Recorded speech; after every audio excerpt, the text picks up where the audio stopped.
sound.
players to take their seats, or we could be 10-handed. I honestly haven't been told what's going on.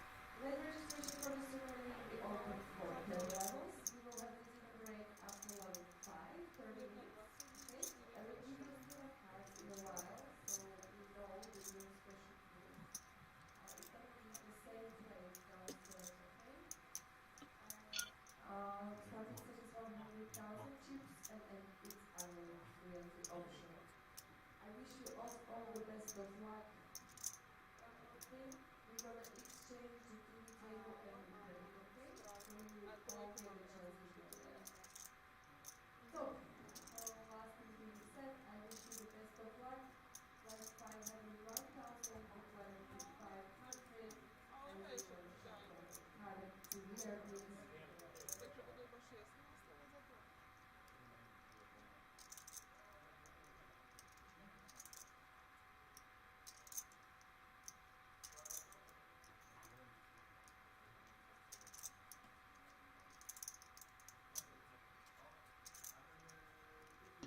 Oh, it's the start of the tournament. Well, nobody told me that.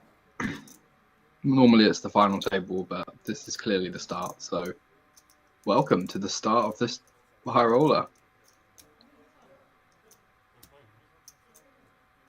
It's 800 euro buy-in, 25k guaranteed. So just needs just over 30 players, about 33, 34 players, 725 euros plus 75 rake. Good structure. This is at the Poker SM live event at Banco Casino. It's a Swedish event. So lots and lots of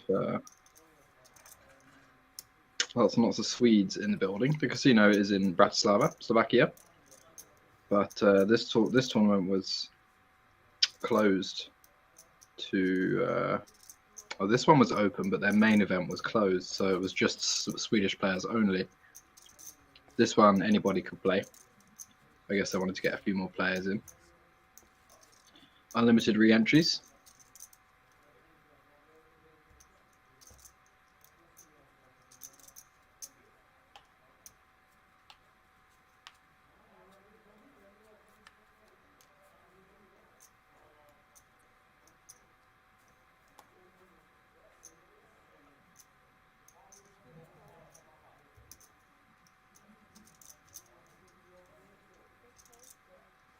We're off.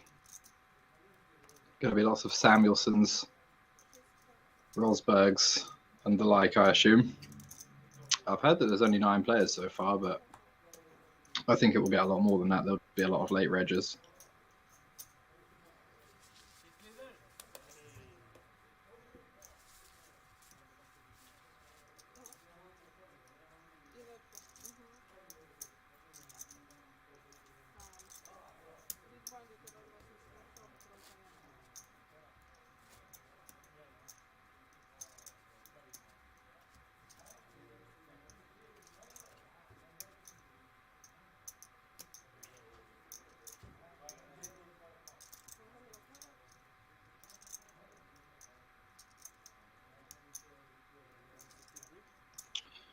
Another player joining the table. Oh. Or only considering joining the table.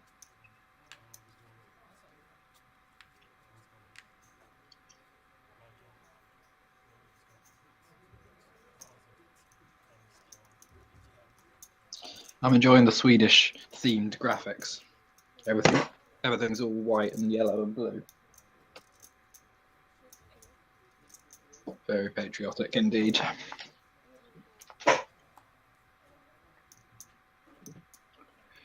I haven't been given any information regarding chips and first names or any of that kind of stuff, so you'll have to bear with me whilst I make it up.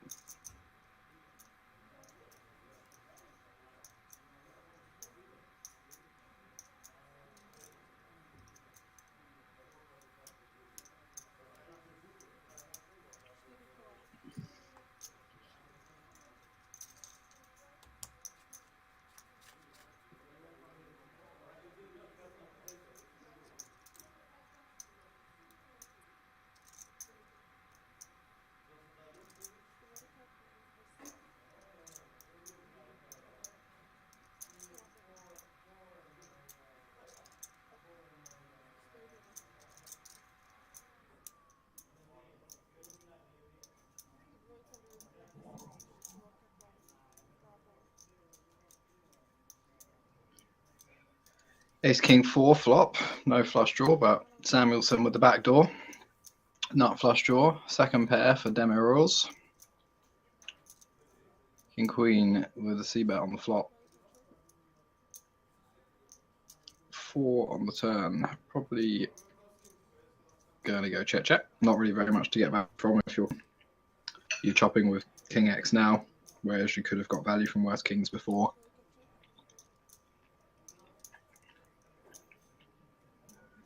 Five on the river doesn't change anything. Small blind.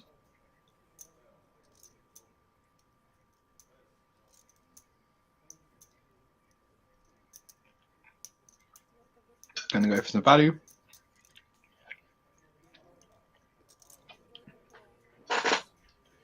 Gets looked up by the king, seems pretty reasonable. Having a queen's not ideal, but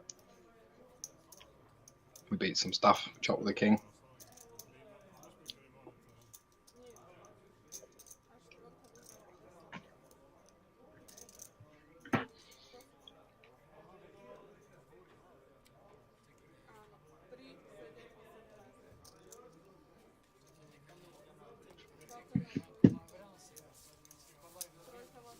So apparently streaming first 4 hours.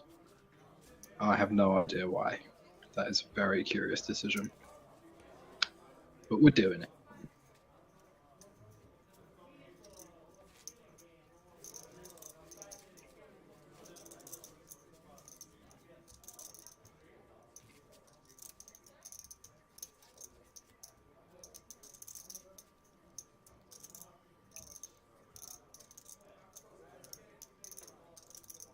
I thought Seat 1's jumper said vegan this whole time, but now I realise it says Vegas. It's a Golden Knights jumper. Makes a lot more sense for a poker tournament. King Queen making another appearance for Hagberg. Seat 6 under the gun. Makes the open.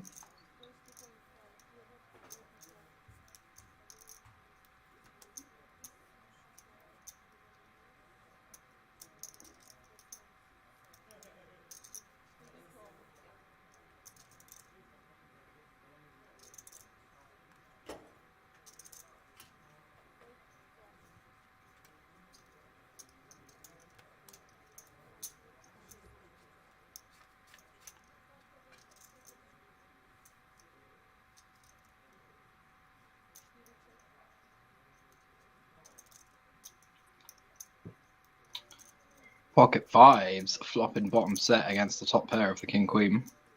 This could be a very interesting hand, especially on a pretty draw heavy board. He'd be likely to get a lot more action if he were peeling out the big blind here, because then there's a lot more combinations of kind of straight draws and flush draws that are in his range. But being at the small blind, he would have folded a fair few number of hands pre-flop, so it's going to be a lot more isolated, condensed to kind of suited broadways, suited connectors, and obviously those pocket pairs are not going to have pocket queens. Does go for the check raise. King Queen pretty standard. Continue here, no hearts in hand, strong top pair, plenty of draws.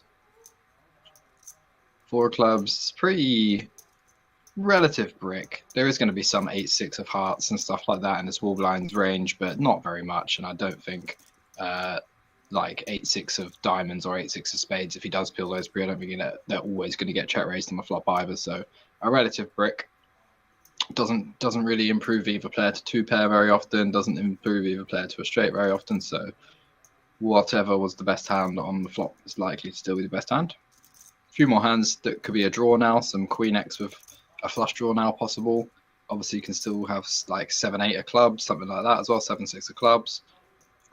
So plenty of draws, and both players can have a lot of them as well. They can be 8-9 of hearts and stuff like that in both players' range. 9 of hearts, a bit of an action killer. It's kind of the river you don't want when you're pocket fives. You just want a brick, and then you can blast off and put the King Queen type hands in a real tough situation. But this one, we'll probably still have a good enough hand to go for value, because there's going to be so much Queen X, so much pocket kings, pocket aces in the under the guns range. They don't have that many combinations of suited hands pre-flop, especially when there's Queen of Hearts on the board. So it's just going to be those nut flush draws, and then like king jack of hearts, king 10 of hearts, jack 10. But then 9 of hearts on the river is a pretty good one. Blocks 10, 9, 8, 9 of hearts, which would be some of those lower combinations. 7 of hearts on the board as well. So there are some flushes, but there's plenty of top pairs and stuff to get value from. Just go for the block size, third pot. I personally like to just go bigger, because I think the top pairs are still going to kind of hero anyway. It's like a spot where we want to be quite polar. We're not going to be going super thin for value. I don't think we want to. If we had like 7-5 suited, I don't think we necessarily want to go for value with that on the river. Or if we had like ace queen, king queen ourselves, I don't think we're going to want to go for value with that. So I think we want to choose a bigger size, be a bit more polarized. Makes it an easier fold if you get jammed on as well. Like you can potentially level yourself into think that they're turning a hand with the ace of hearts or the king of hearts into a bluff, trying to get us to fold top pair or weak 2 pair or something if we use a small size. Collecting all the electronics, huh?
I think they're just setting the new players up in the graphics.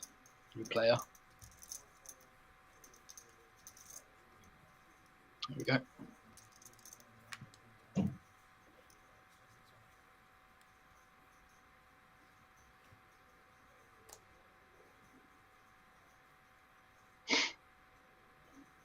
Ace 5 suited. Under the gun, 7-handed now. Still easy open.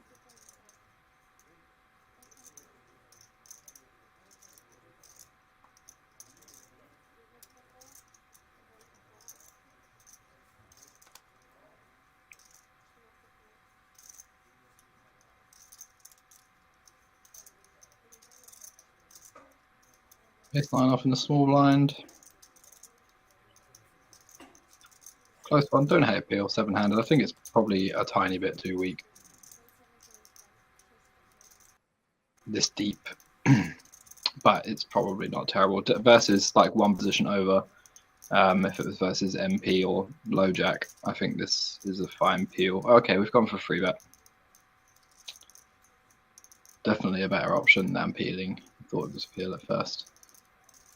I still think it's a little bit wide with this combo this deep. It's going to be not too difficult for the opener to peel in position with quite a lot of hands. A lot of his opening range is going to be quite strong. Not too many weak offsuit stuff. Like he might not be opening kind of queen 10 off this deep, king 10 off. So you're really just free betting into a range that's quite strong. A lot of suited stuff that has a pretty easy time continuing in position. A lot of pocket pairs, a lot of broadways, just kind of relatively tight, strong range. Ace 9 off doesn't really play that well out of position.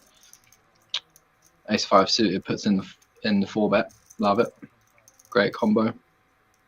Block aces and ace king, unblock those queens, jacks, 10s, 9s that you pressure in. Makes it really, really difficult for them to continue out of position. Really awkward stack depth. Ace 9 off just going to fold. And ace 5 suited going to take it with the worst hand.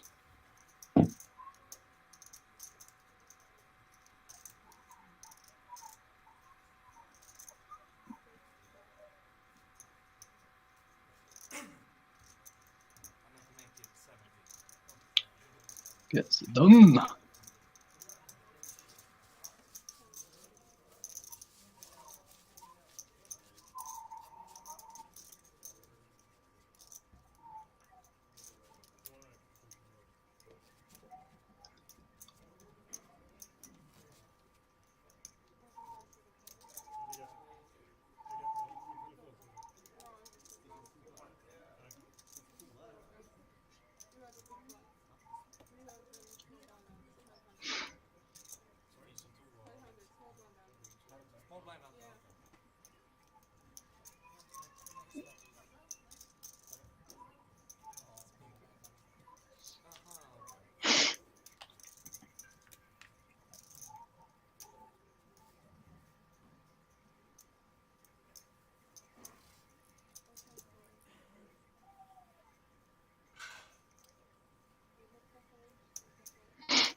King 3 suited there, folding in the hijack. I think that's not tight, but definitely potentially a good hand to be opening with at this stat depth. Those deeper stat you are, the strong suited hands with a Broadway card, like especially King High and Ace High, are very, very strong opens. Just make a lot of backdoor flushes, a lot of strong top pairs and stuff that can play multiple streets post flop. Much better than something like Jack 10 offsuit. Small blind limps the 6-4 off, big blind checks back 9-5 off. Seems fine from both players. Not much of a board. Expect small blind should stab a lot on this kind of texture. Big blind is going to have a lot of like king high, queen highs that check back pre-flop, but small blind's also going to have a lot of those himself. But the big blind also then has all of that rubbish that just folds, and 6 high gets 7 high, 9 high, 10 highs to fold immediately.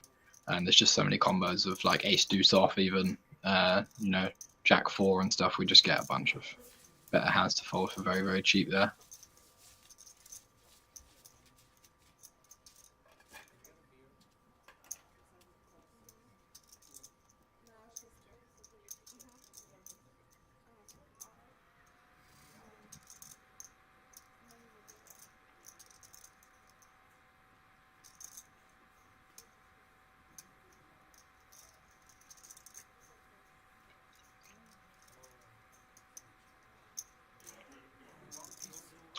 Polish Poker Cup coming up. That's a Casiche. Banco Casino Casiche, 100k guaranteed, €100 buy-in. Another massive prize pool being put on by Banco. 22nd of August, that one. Runs for a week, so lots and lots of day ones, and then final days on the Saturday, Sunday, Monday.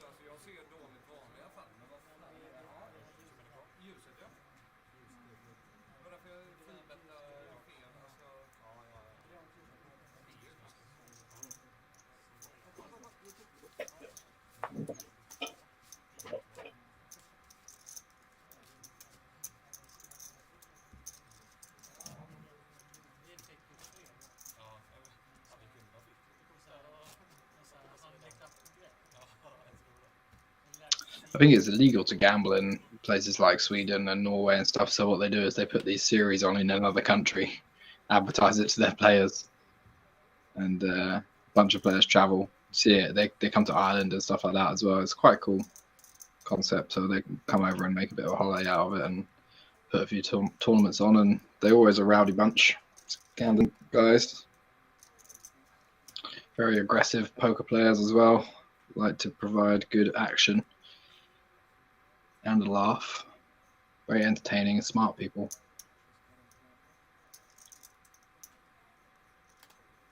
Some kind of hand on the button. Mystery at the moment. Be a sweat with if anybody else chooses to participate. I think King 7 suited is going to be strong enough here out of the small blind to VPip in some way. Could go either way really, peel or a 3-bet, both fine.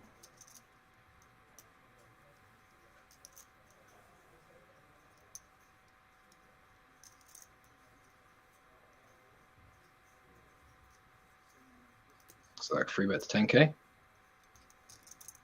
4x, good size. A6 suited in the big blind would have been good for a squeeze or a defend, but versus the open and the 3-bet, I think we just have to let this one go. Definitely want to find some 4-bet bluffs here, but actually blocking the kind of ace highs that the small blind's going to use for a lot of 3-bets. You want to use more like king high, something like king 10 suited for the cold 4-bet there.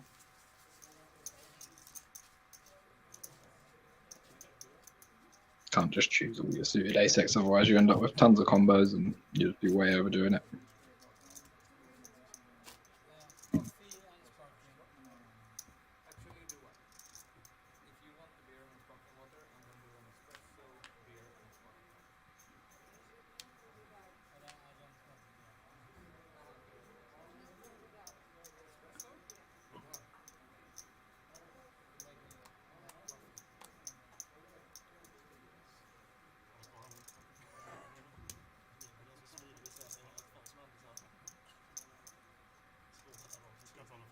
Jack 9 off in the hijack, just going to be a fold.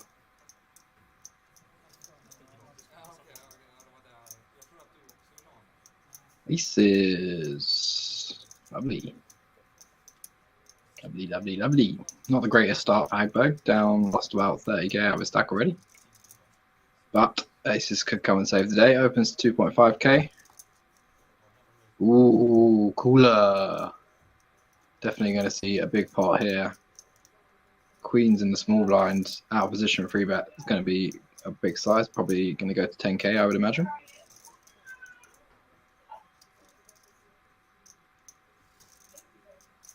It's like 9,000.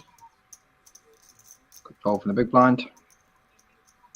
Now how to continue here, you can really go either way. With aces, you can... 4-betting does look very, very strong, especially in position facing a free bet. Just so much of our range is going to be a peel or a fold that I'm very suspicious if I get 4-bet here and I'm queens, I'm like proceeding with extreme caution, if not actually folding potentially. So I definitely prefer a peel with exactly aces. Already a decent pot building.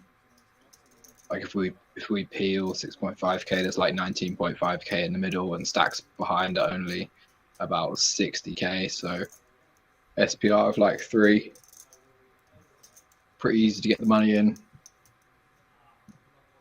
on so many boards, but it does elect for the 4-bet.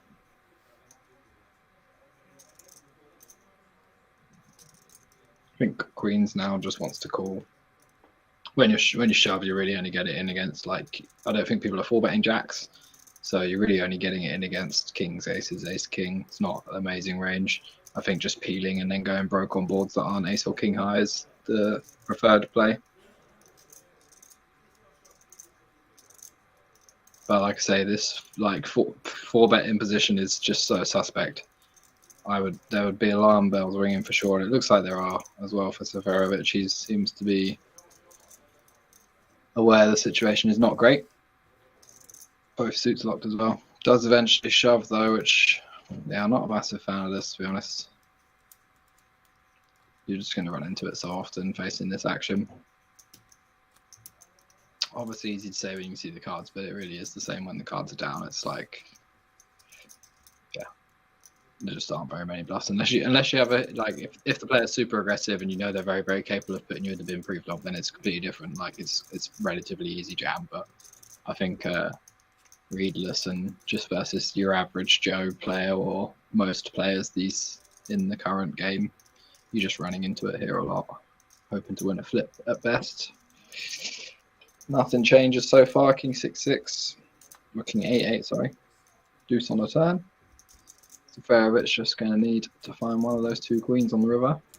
Otherwise, Hagberg going to get the double up, which he does. Nice. So probably wasn't loving the start of his tournament, but it's all better now. Gains in chips mean so much more as well in these small field tournaments, because it's not like a massive field where, you know, you double up and you're basically still at the very, very start and you're absolutely miles away. If there's 30 players in the tournament and you double up, then you've got average for 15 left, and then win a few more pots, and suddenly you got average for the final table, and yeah, it's completely different. So a nice hand there, unlucky for Seferovic.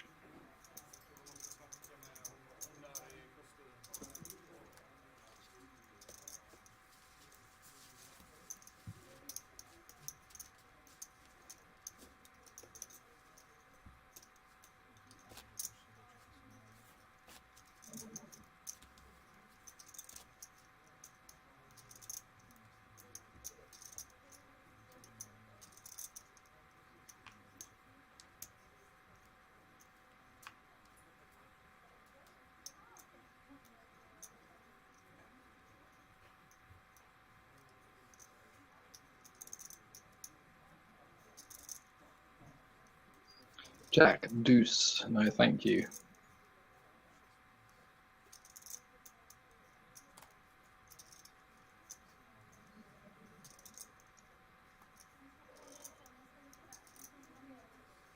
So Seferovic down to 26.5k now. It's 100k starting stacks. Started with 100 big blinds, which is good. Quite like a tournament like that. A lot of them start with 200 bigs, or 300 bigs, or 400 bigs, 500 bigs sometimes, which I think is pretty unnecessary personally. But 9-8-8 flop. Demiroz flopped 2 overs with the gut shot. That was blind. Limp pot.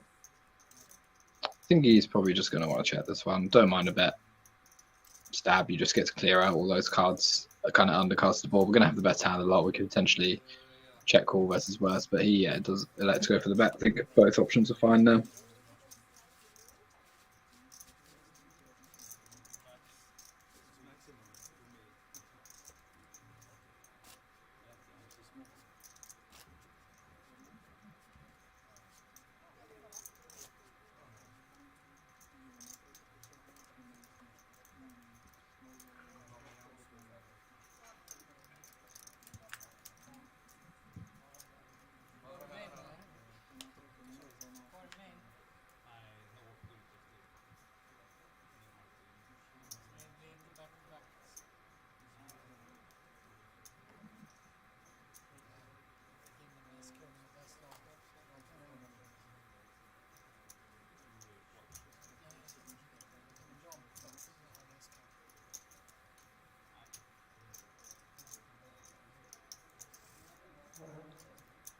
Ten nine suited for Seferovic in the cutoff. Nice hand to find.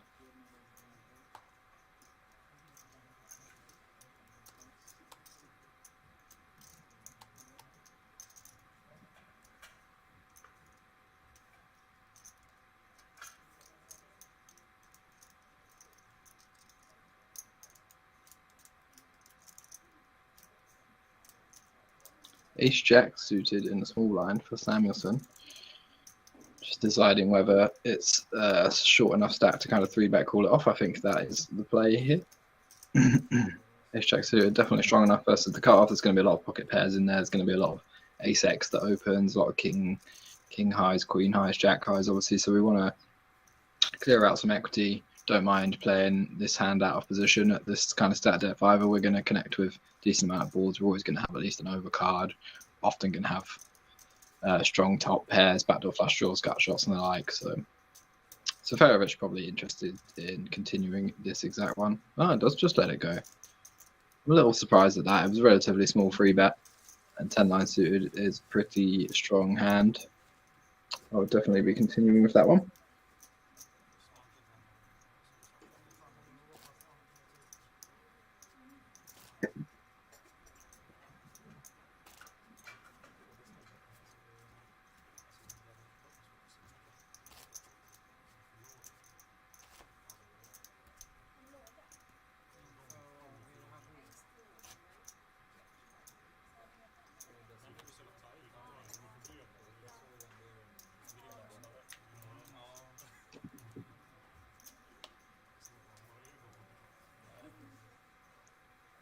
New player in seat 7.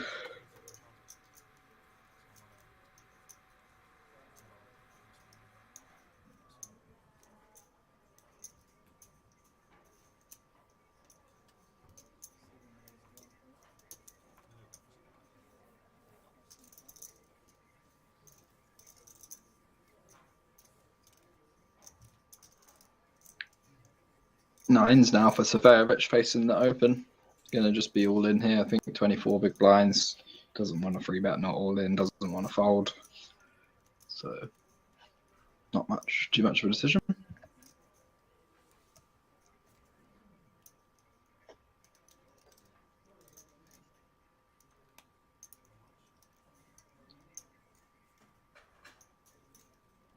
Our new chap here in seat 3. Seemingly with a decision straight away.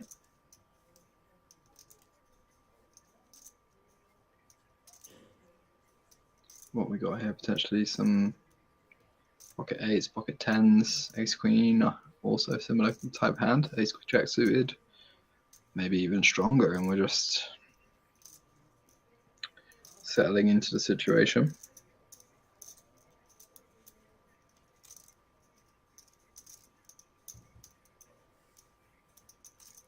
Graphics not quite cool. Perhaps there's 5 deuce off in hijack, but that's already folded. So we're over to the cutoff.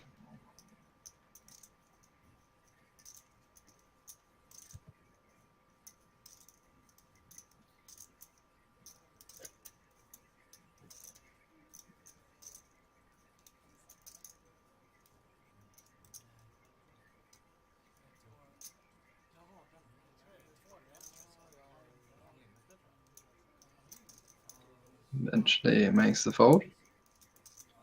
We'll never know what it was.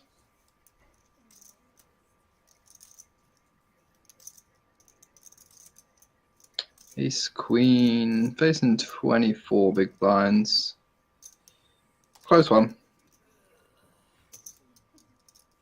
Ends up making the call. Wouldn't hate a fold, to be honest. I think this is going to be very, very strong range, like 24 bigs from just random low jack versus under the gun. It's not going to be a very wide range at all. It's going to be like 7s, 8s plus. And then a lot of ace king, ace queen. So ace queen kind of doing okay, but really just flipping versus the pairs. Wins this flip so far, though. Great flop. Ace queen 3. Seferovic perhaps heading to the desk for a rebuy. Or maybe he's done. Who knows? I think there's unlimited re-entries, so 8 on the river. No good. GG. Unfortunate. Level 1 bust out, but it happens to the best of us.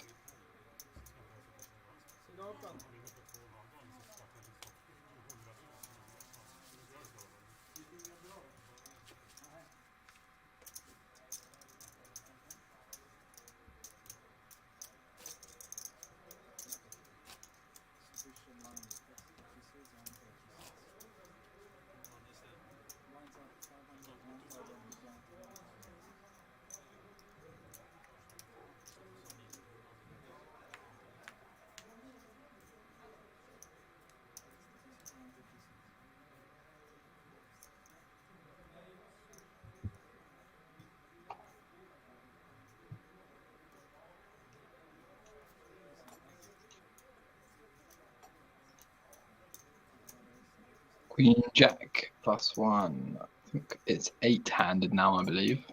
Getting a bit more of a full table. It might be 8 max. It probably is. If it's high roller, it should be 8 max. So full table now.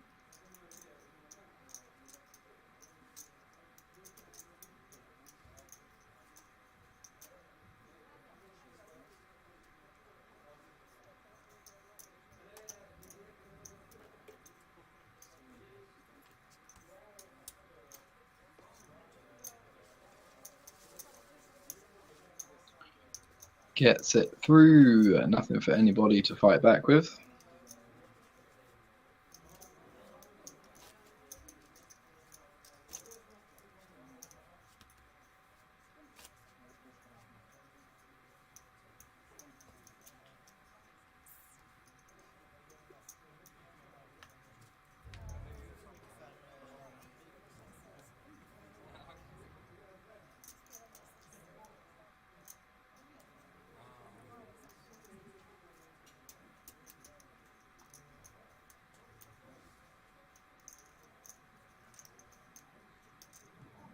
King Jack.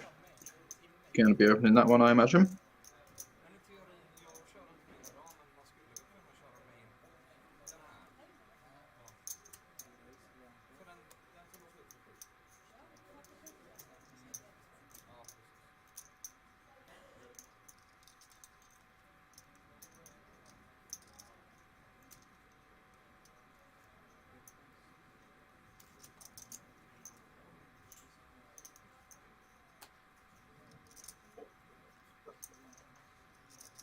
Getting it through so far. Why is there an all-in triangle?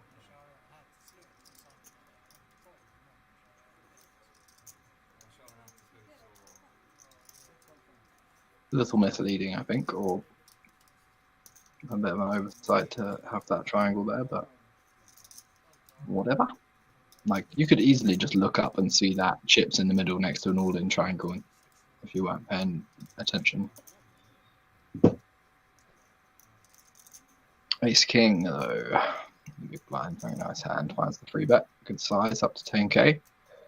King Jack off with the decision. Probably just going to want to fold this one. I think we just dominated far too often.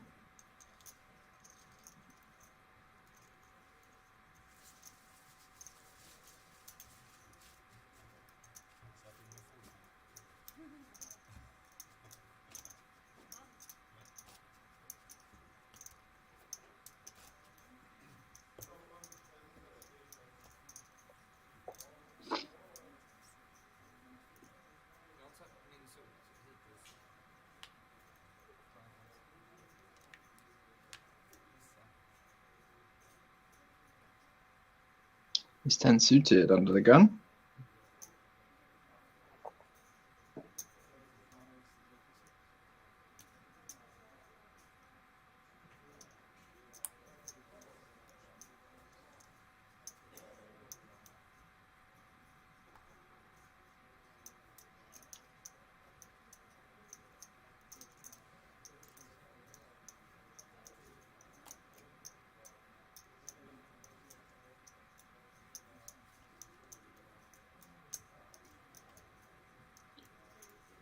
Queen 7 off in the big blind. Makes the defend versus the min raise.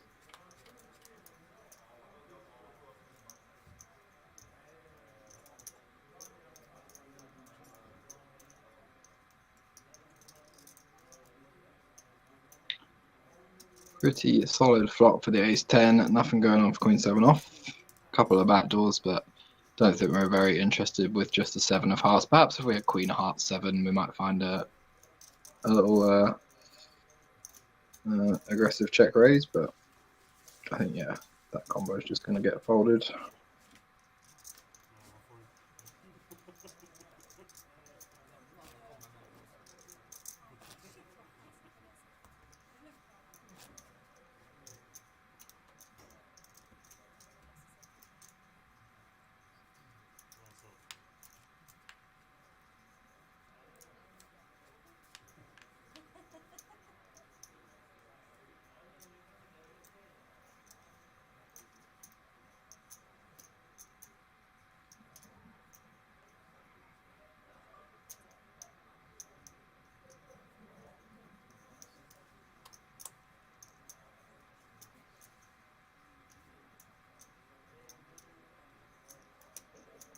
Deuces for Engblom. I think he will want to open this one. Definitely deep enough. Flopping a set can still be very, very beneficial. Goes for the limp though. And it depends really how you make a strategy with if you're going to include limping. Most people it's completely unbalanced and it's just like these kind of hands pretty much every single time. Just limp pocket pairs, small pocket pairs. Maybe the odd suited ace-x. Some weird 4, 5, 5, 6 suited, but generally it's going to be very, very weak. Not like people are just not open limping aces at 87 big blinds effective or anything that wants to limp raise for that matter. Maybe the odd ace king, but majority it's going to be this 5s isos. King jack off in the small blind.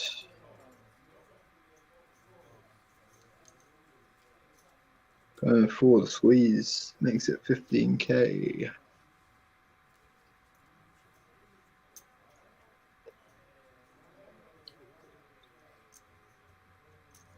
Definitely on the aggressive side, this one.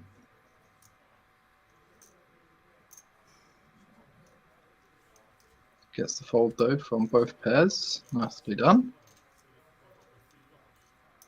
Action table so far. Lots of action every hand. Opens 3 bets, 4 bets already. The lone Slovakian at the table there, surrounded by Swedes. 8-handed Samuelson there, early chip lead, 140k, 140 big blinds. But we have just started, so all means little at the moment.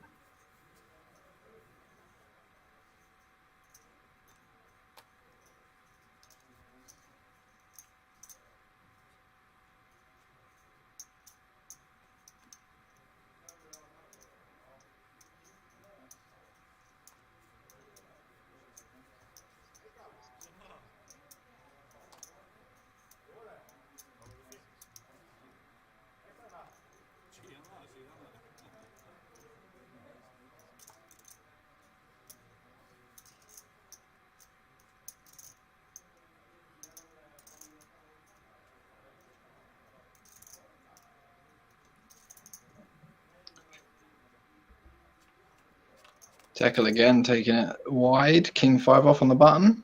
Goes for the open. Deuces defending in the big blind. 8-6-4. Somewhat neutral flop. Button's going to be opening a lot of hands that also connect with this board, but big blind's going to have more of the offsuit 2 pairs. Although if we know we're opening King 5, then probably also opening like 8-6 off and 6-4 off and stuff like that. So might be more neutral than you think. King 5 fires out the c-bet. Tough spot for deuces. like you look at it and you think, oh, it's a massive bet as well, so probably just going to be a fold. But versus a regular sized bet, I mean, even so, it's a board where you can be ahead a lot, but so many bad turns. You're very, very susceptible to being bluffed off your equity on turns and rivers as well. So just let this one go, I think.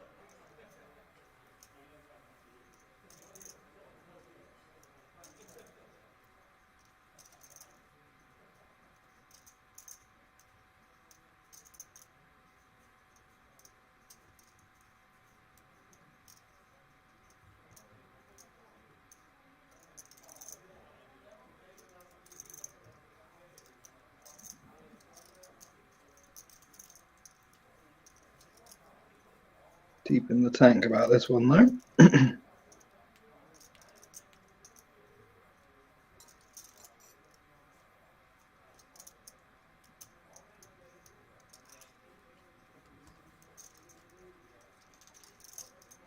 Does eventually let it go.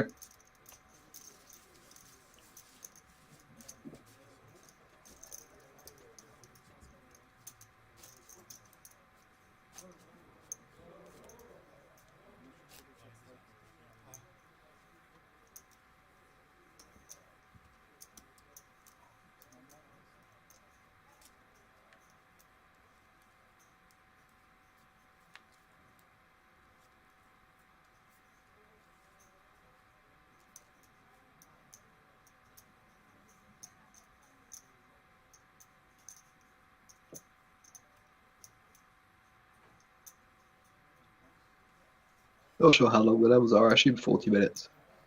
1 day tournament, so 40 minutes would make sense. King 9 suited, under the gun +2. Definitely want to open this one.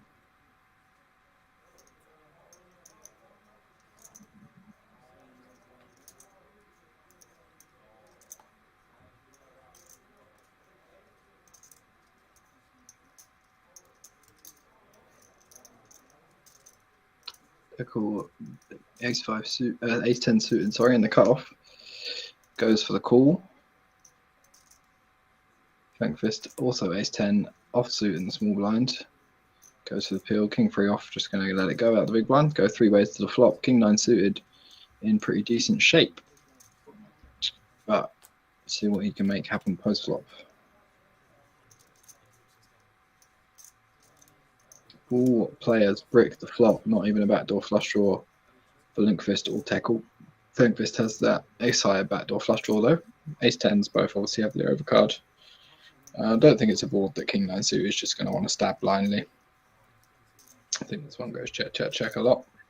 Does go check, check, check. Off to turn. 6 of hearts, not changing anything. Lindquist picks up a gut shot now, but not a whole bunch of equity when there's 2 flush draws on board. Ace-high flush draw now dead. So might see this one just check down, to be honest, and the Ace-10s chop it up, unless there's a king or a 9 on the river, or an 8. 4 doesn't change anything. Big blind could definitely... Oh, we're in the small blind with the Ace-10. Yeah, we could still go for a bet here. We're definitely most credible to have straights at this stage. But let's just check the ace-high.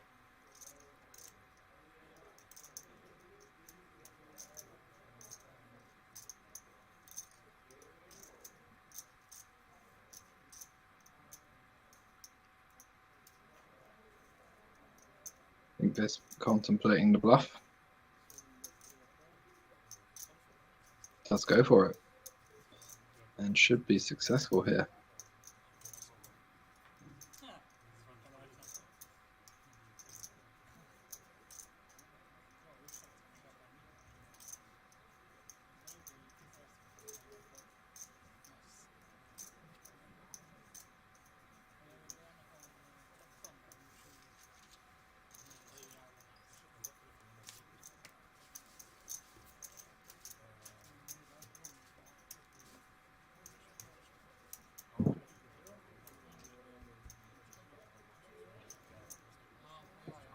Another dealer change. Just trying to get comfortable.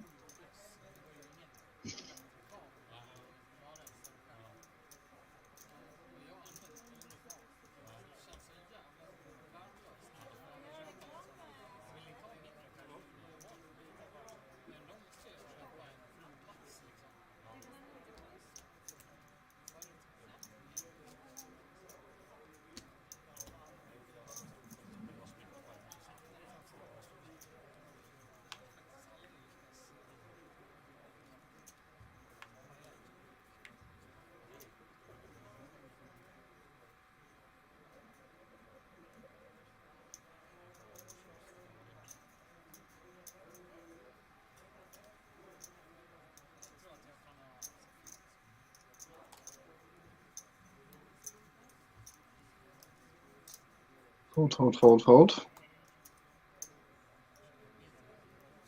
Echo king 10 off in the hijack. Makes it 2k. King 6-2 on the button. Let's it go. Ace 8 off out the small blind. Let's it go. See what we got in the big blind. Queen 3 off. Yeah, we can flick in this one. Flicking a peel here. The queen high is going to be good a lot of the time. The queen makes a decent top pair. 3 is not going to be dominated very often.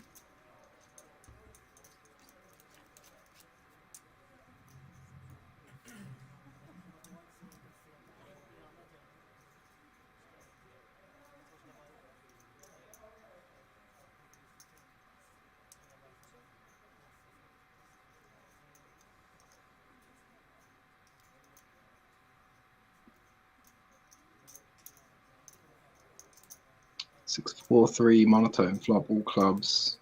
Need the player with a club in their hand. It's not going to stop tackle from going for it though. Seems fine.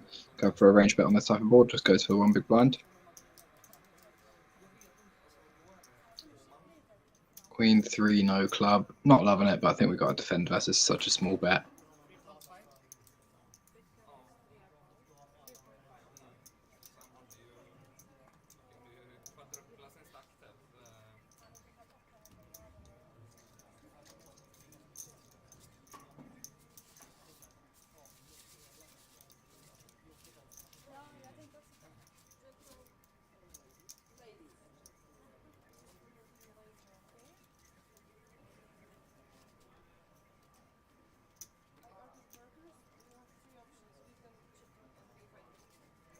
Time bank cards, I think, being handed out to the players.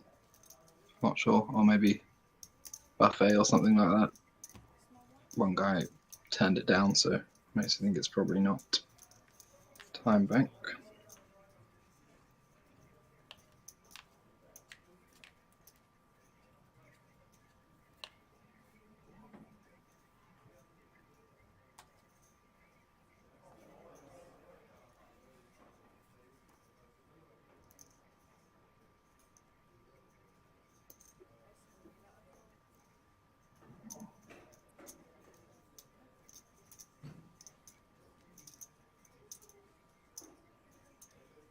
Pocket tens in the hijack, facing the open.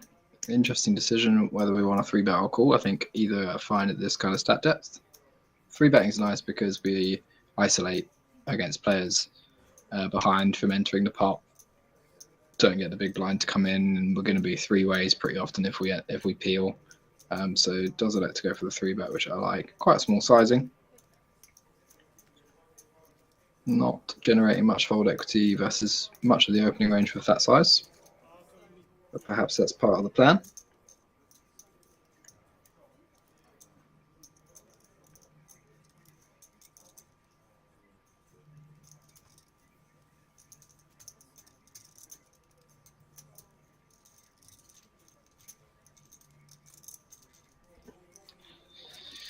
King Queen does peel and we go to a flop. Heads up. 7-4, 2 diamonds. Pretty good flop for the tens, especially having that diamond in the hand. Not much for King Queen, so probably just going to go check bet fold here. Be interesting to see what size tens elects to choose on the flop. You can do anything really. I think you see a lot of quarter pot, third pot here, but I think up to kind of 60% pot is also going to be fine from what I've seen. Let's just go bet fold.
Jack 7 off on the button.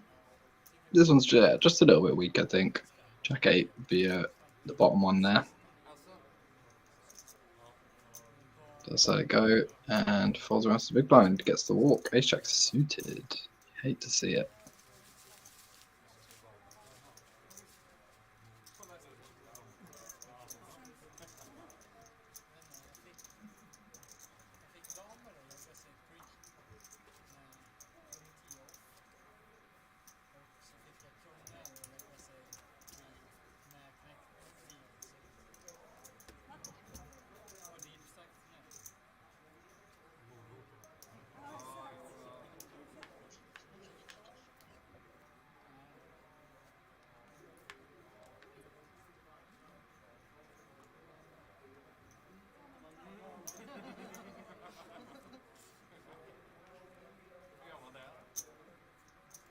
Ace Jack off under the gun for tackle. Makes the open. Banco with the ace 2 suited. Lets it go. King 9 suited for Samuelson in the hijack. Probably just a little early position for this one.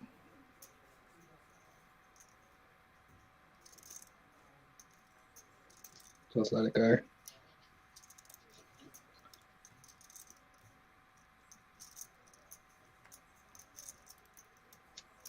Going to be a fold as well on the button. King 9 offsuit. Or not. Go for the free bet, why not? Oh, okay, he thought he was opening.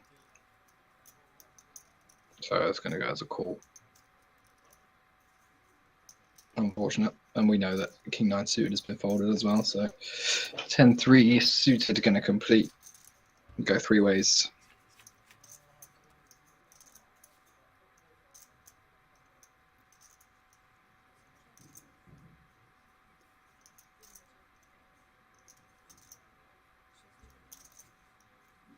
An 8-8-5 flop, no help for anybody. Goes check, check, check, and the 8 on the turn again doesn't change anything. Teckle should have a decent advantage here, but he is going to bet a lot of his pocket pairs on the flop, so could see a bluff from the big blind here. She's going to have more 5x than anybody else by a long way, and more 8x. She can still have those deuces, 3s, 4s, 6s, 7s, even up to the kind of 9s and 10s as well. So like this bet. Teckle going to go for the continue with the ace jack. Ace high obviously going to be the best hand a lot of the time. Still here, the big blind doesn't need very many bluffs.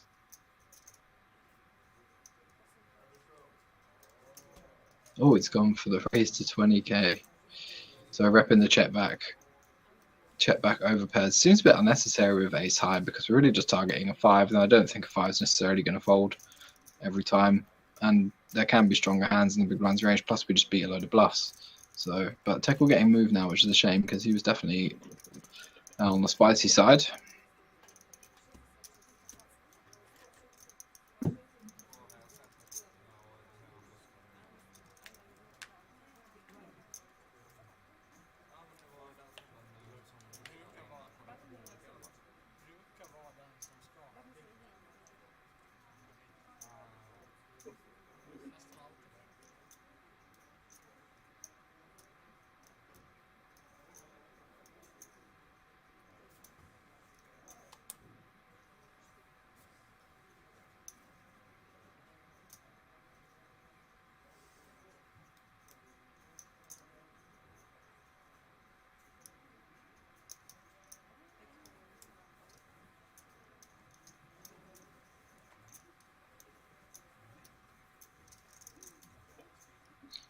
Ace 6 suited in the cutoff.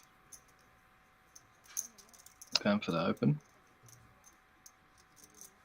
Sorry, hijack going for the open. Ace 6 suited in the cutoff, making the call. We don't know what hijack has. It's a mystery. Cards not quite on the reader properly there. King queen off in the small blind. Goes for the call. Queen 7 off out of the big blind, gets out of the way. So we're going three ways to the flop, and we don't know one of the hands. King high flop though, good for the king queen with that queen of spades for backup as well. Backdoor straight draw, backdoor flush draw. Very, very strong hand for this kind of flop. Hijack going for the 1k 10% pot. See that. Probably unlikely to be anything that we're behind when we have king queen. It's going to be a decent amount of 10x. Probably no king x at all in that range. A lot of queen jack, ace queen, jack 9 type stuff that's just trying to kind of potentially see free for very, very cheap, realize equity, get some pocket pairs to fold, deuces and stuff like that, get called by some worse hands. Really good river for the king queen though. River ring trips, all the draws bricked, so I think we can choose a bigger size here because all the draws bricked. Even some ace highs might look us up. If he has something like ace jack of diamonds or ace jack of clubs that doesn't block any spades, or if he even had like ace 5 of clubs or something like that, not blocking any of those draws, but does just let it go.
Linkfist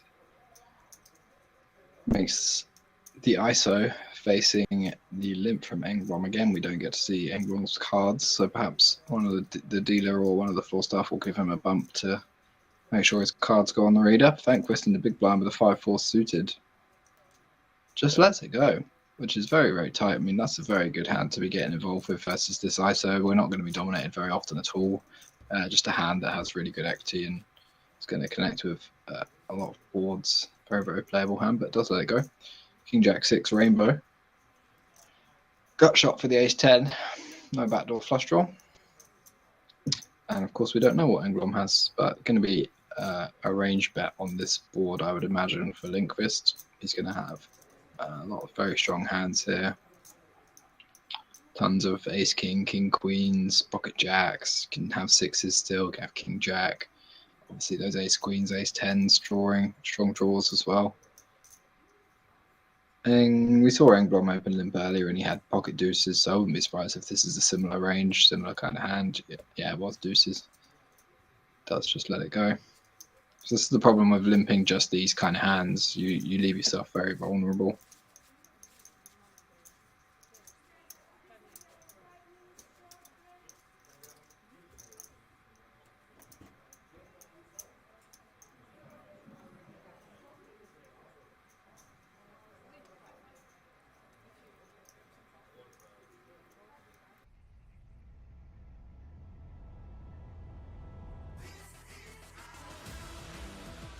You want a break?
We are back from break.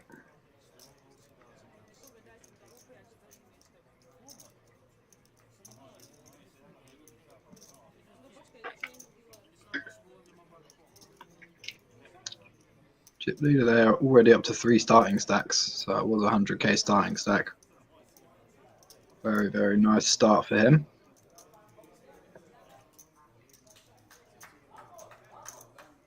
Norman, don't think he has been at this table before. I don't remember a Norman before the break, so perhaps he's moved over from another table there. I don't remember anybody having 300k either, so I think Norman is a new player there in C8.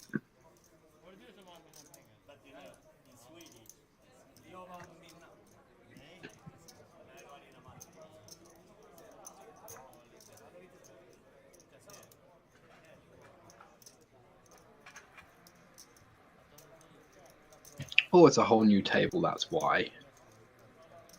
A whole new table. That makes far more sense, doesn't it? Andre Dessette there, Slovakian player, friend of mine. Played together a fair few times in Banco. If you've never been to Banco, you should go. Simple. There are, and I'm not just saying that because I'm commentating on this stream. I would say that to anybody who said, where should I go and play poker in Europe? I would always say Banco first because it's just one of the best places to play poker in Europe, full stop. Coming from somebody who has just traveled around Europe and other continents playing poker constantly for the past 6-7 years, I'm telling you, Banco does it well. There might be some delays on day 2 sometimes. That's about it. People can smoke in the casino. That's my only drawback. The only thing I don't like about it. Other than that, it is so good. You can't smoke in the poker room, so don't worry about that. And if it's in a big event, then it's not even played in the same room as the room where people are smoking. And obviously, you can't smoke in tournament rooms, just the main casino. So, not that much of a big deal anyway. But yeah, absolutely love it. Can't recommend it enough. There's always great tournaments on. Like this or this series, you know, things ranging from 100 euro buy-ins up to like 500 euro main events. There's a 500 euro main event in October with a 500k guarantee, which is massive. Biggest guaranteed prize pool in Slovakian poker history. That is called the Festival. But yeah, a couple of times a month they have tournaments like 200 euro, 250k guaranteed, or 200 euro, 150k guaranteed, or something like that. 150 euro, 100k guaranteed, 150k guaranteed, just all the time. Almost every weekend, I think they have a 10k guaranteed. They have a warm up, a 10k and a 30k guaranteed warm up every time they hold a series. They give out cool trophies. The staff are amazing. The dealers are fantastic. Everything about it. They don't have any bad dealers. All the dealers are amazing. Good cash games. Very accommodating as well. They give you free hotel stay if you play 6 hours of cash a day.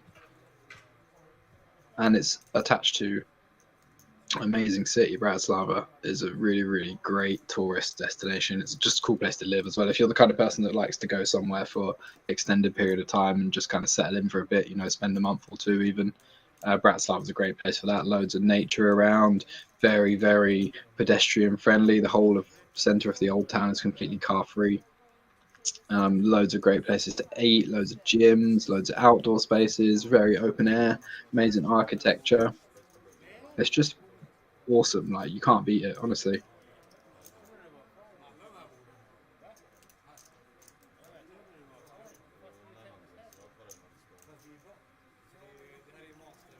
We have a delay getting started back up.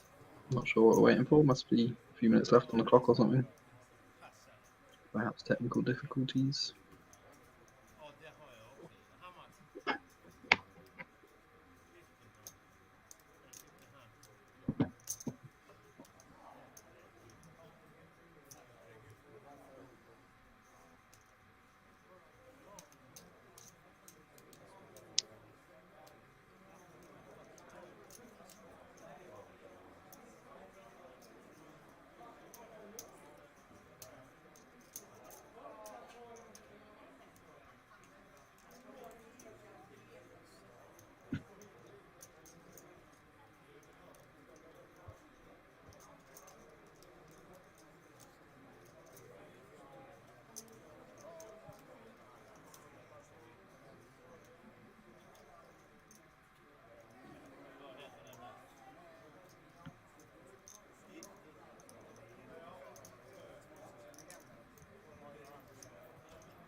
Sounds like we're getting going again.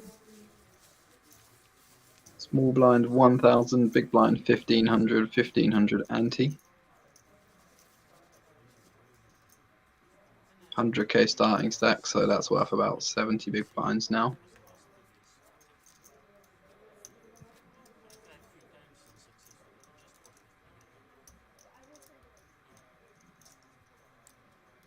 Seat 5, interesting character as well, who I've played with a bunch of times. I'm not sure of his name, but played with him a lot.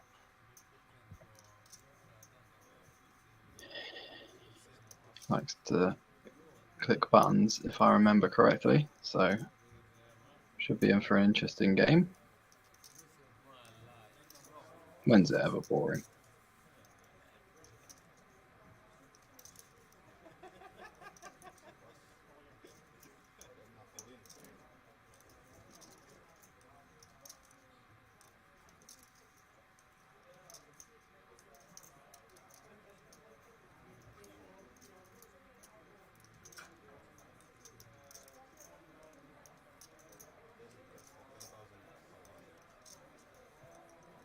It's 10 in the cutoff, all in for under 10 big blinds. What's that, like 6.5, 7 big blinds?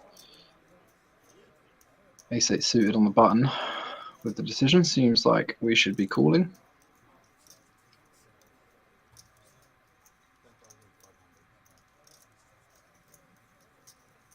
I think the shove in itself is big enough that we get protection from hands behind. We're not, the big blind's not just going to flick in with like 5-6 suited, where he might if it was like 5 big blinds or 4 big blinds or something. So I don't think we need to raise either. Our hand is strong enough. We're blocking aggressive hands behind, blocking ace king, ace queen, ace jack suited, blocking aces. So no need to do anything. Does just call, and everybody else gets out of the way. Going to see the bad news. It's going to be a chop sometimes, 10% of the time probably. Maybe a bit less. 8 on the flop.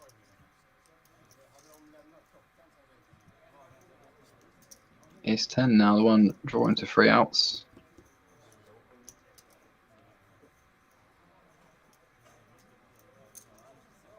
No good. See ya.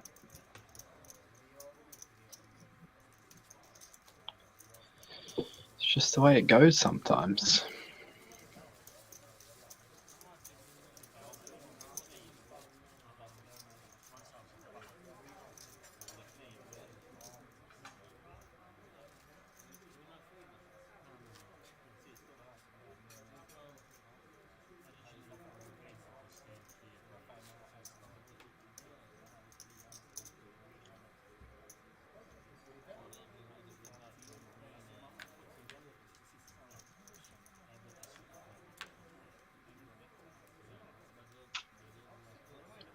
Very funky table. That green LED is quite bright.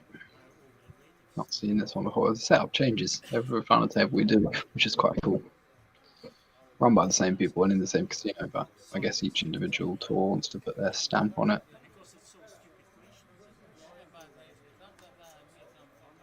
Queen 7 off in the hijack, facing the open.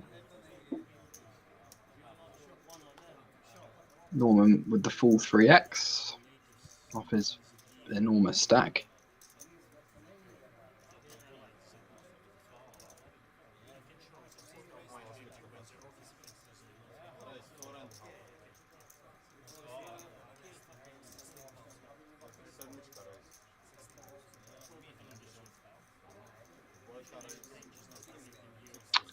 And the cutoff finds pocket queens. So should see a 3-bet here. Interesting to see what size he goes. Makes it 16k, pretty big. Big sizing versus a big open. Obviously just thinks that that range is going to be pretty inelastic facing really any size.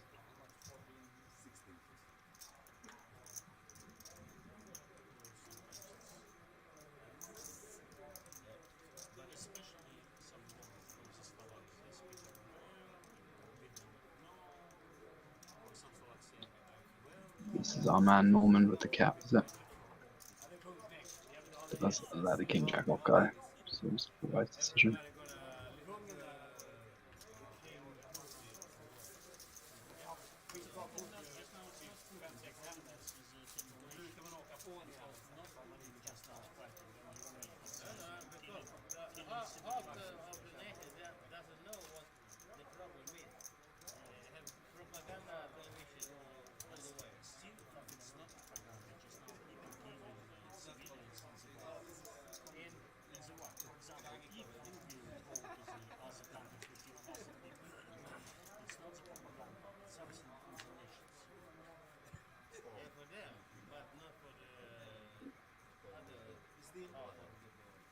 I find watching recreational level poker so much more interesting than watching high rollers and stuff. Personally, I mean, obviously the play is like intriguing and interesting in high stakes, but the actual game overall, encompassing everything, is more interesting when everyone's there just to have a bit of fun.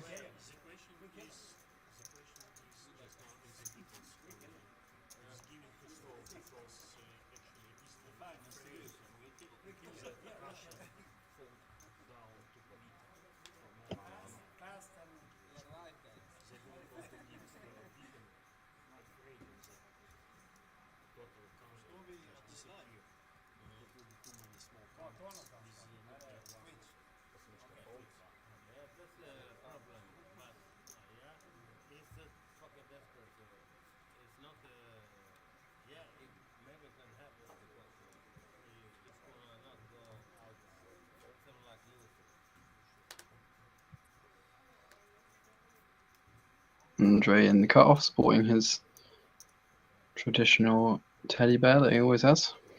Carries it around Banco. He's a funny guy. I do like him. 7-8 suited. Opens it up.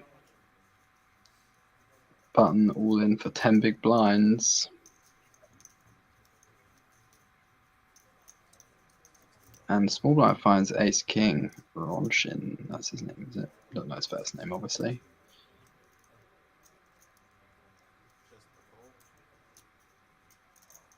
Goes for the rejam. Goes for the call, sorry. I thought. Who should she slide the triangle to? Graphics not always following the action. Perhaps just to call them. Yeah, it looks like just a call. And now pocket nines. Interesting spot in the big blind. The open and the shove, neither of them have to be super strong. I mean, the 10 big blind shoved is gonna be relatively strong, but not limited to strong hands. We should be doing pretty well against the 10 big blind shove range and the open with pocket nines.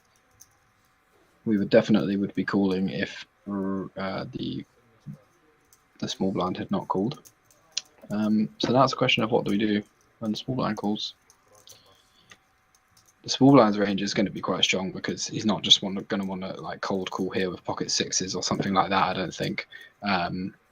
Maybe something like eights. But there's also going to be a lot of strong hands in that range that calls. It's going to be like aces and kings and queens that are just trapping a lot of ace king. Doesn't want to just shove 100 big blinds.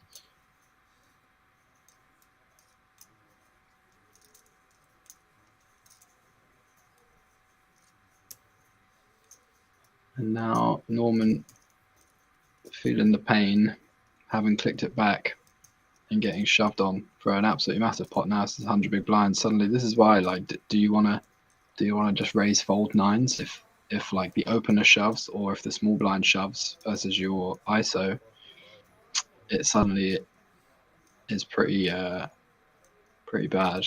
But then just cold calling nines and going multi-way is not great either because we don't really get any protection. It might just be a spot where you end up just folding, making quite a nitty fold because there's too many cards involved in the pot for sure. Or shove to get the small blind to fold some hands that have equity, but it's not particularly appetizing to shove into a range that can just have aces, kings, ace king in it so heavily, which I mean is what it's going to be a lot of the time.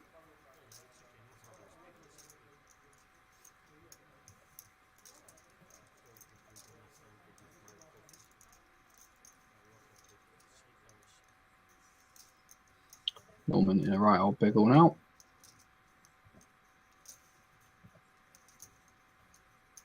Will be in relatively good shape if he does put it in. Obviously the 9's dead, but he doesn't need to hit a 9 necessarily. He just needs to fade an ace or a king. Does put it in. And we are playing an absolutely huge pot.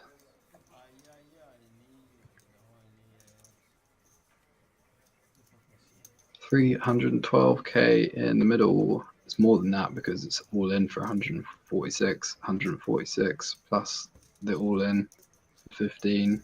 What's that? Maybe it's 312. Then. What do I know? Good flop so far for the 9. 6-5 deuce. No danger, no draws. Great turn. You can chop with the ace-9 now if the 7 hits on the river, but just needs to fade an ace or a king. 5 on the river, brick. It's huge scoop for pocket 9s. That is absolutely massive, and he already had 300k as well. He's got an absolutely monstrous chip lead now. Got about 150k behind, so should be like a 470k stack or something like that. Almost 5 starting stacks already, which is pretty insane in such a small field. I don't know how many runners there are in total, but it won't be many. 20 or 30, I would imagine. Only needs 35 or something to hit the guarantee. So.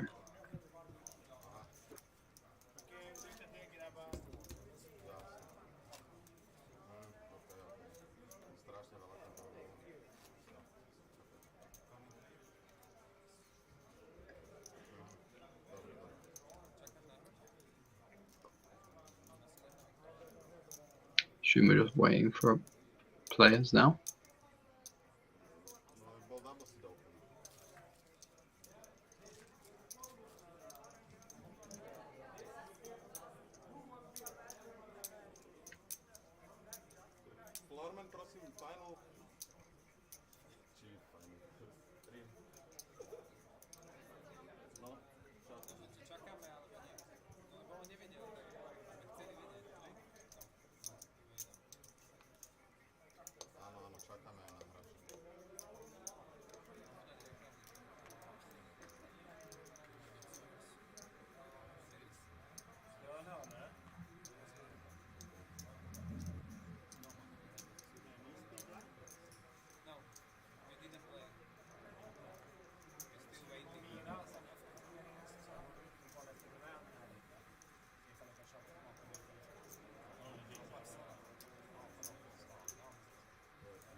Our man is back from before. Can't remember his name. Samuelson, perhaps? He was on our first table.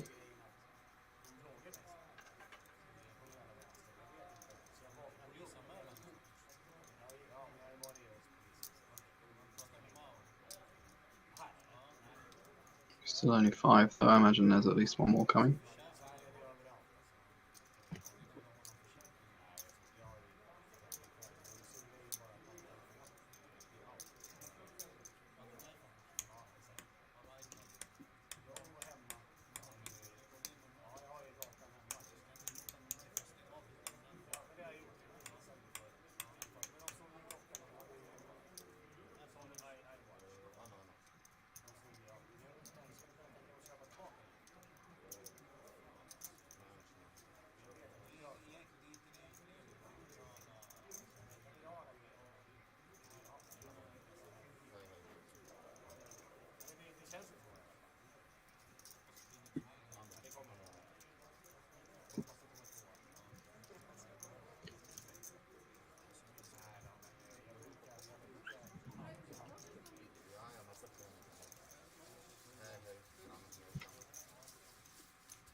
Still waiting on one more player.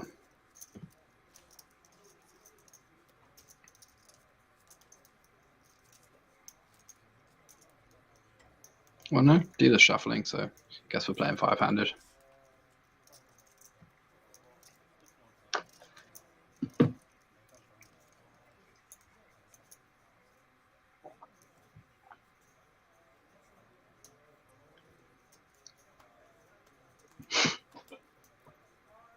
Or Samuelson.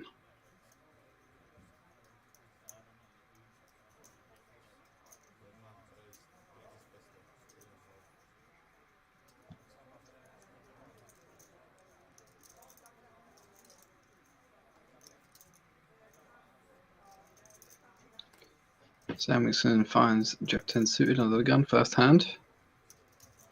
Nice hand to let down at, but Malky with queens in the hijack. Going to be putting in the 3-bet.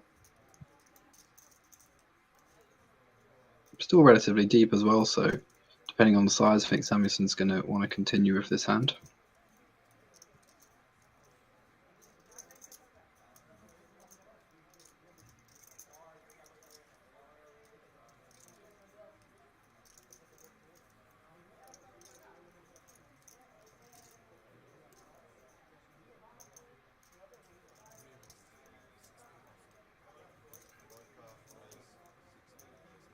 Although, if I were a live reads kind of guy, that was one of the strongest looking 3-bets I've ever seen. Taking your sweet time to get your size exactly right, visibly resizing and resizing until you find exactly the right size, which bluffs don't tend to do. They just pick a size and 3-bet. And then after picking out your size, you verbally look at the dealer and declare your raise size once again. That is rather strong.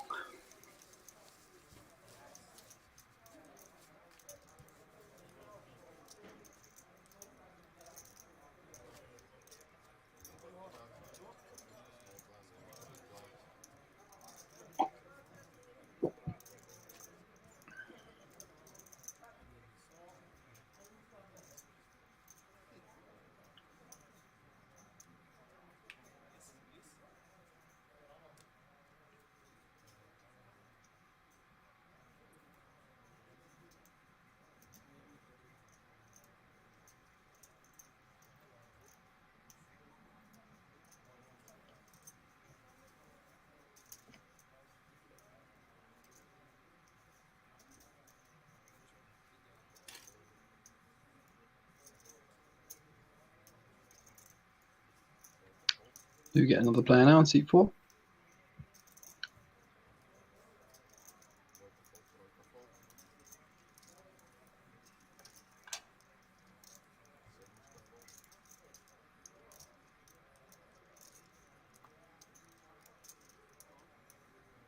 Olin, same initials as the other lady, right? Same surname, I mean, as the other lady, Olin, who was in the same seat before. Perhaps they're married.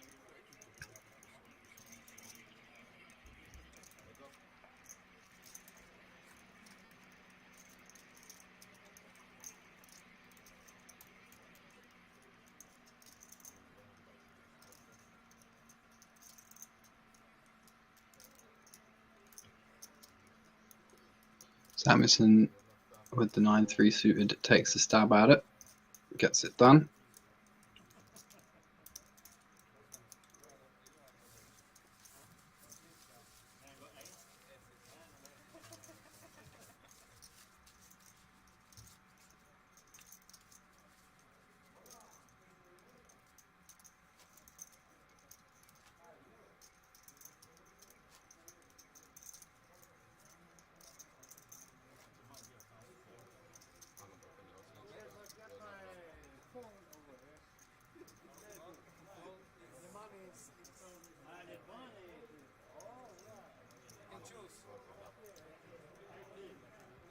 Guy looking for the bar, I think.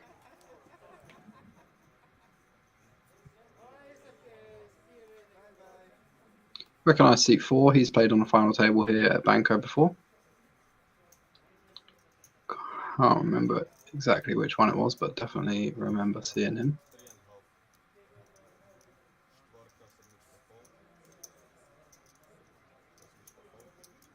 Andre opening up under the gun with a mystery hand.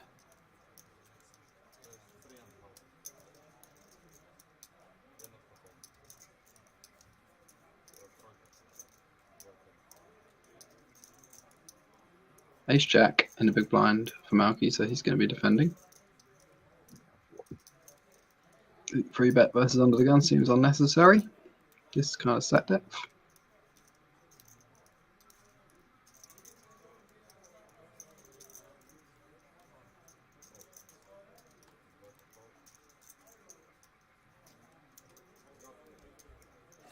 Dodge is cool.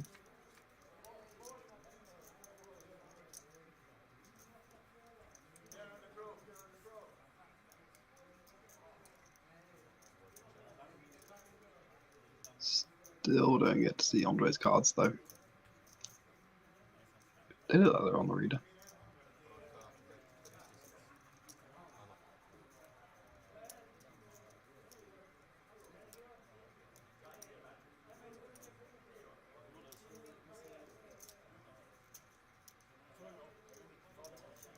King Jack 10, 2 diamonds. Pretty good for Andre's range as the opener. He's going to have a very Broadway heavy range, so he's going to have a lot of pairs and straights and pair with flush draw, pair with straight draw type hands on this board.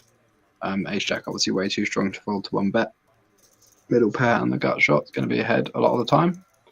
Still going to be some pocket pairs of some suited connectors in Andre's range as well, which he might want to bluff. When he gets check on the turn, I expect him to have a similar hand a lot of the time. Similar hand or worse. He can have like Queen 10s, Jack 9 suited, Queen Jacks, all that type stuff really. I don't think he's going to check a king. He might check some weak King X on the turn, but certainly wouldn't check the river. Looks like Ace Jack going to be the best hand there.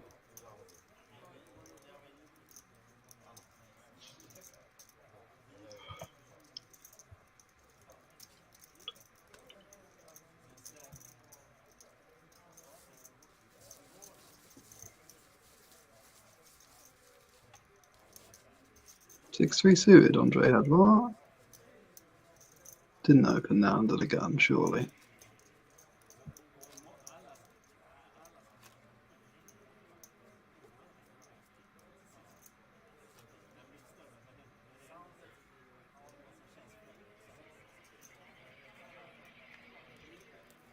Surely didn't open the 6-3 suited, Andre. Don't lie to me. You wouldn't do that. Or would you?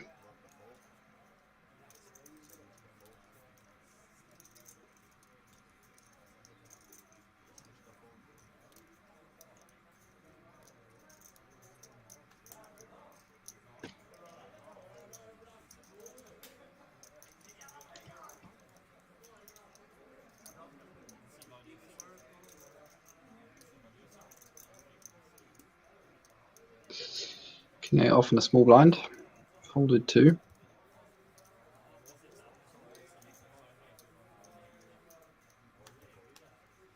Just gives the walk. Nitty McNitterson, but somehow has absolutely dodged it. Andre had King Queen suited in the big blind, but very, very tight to just give a walk there with a hand as good as King 8. Pretty premium in that spot.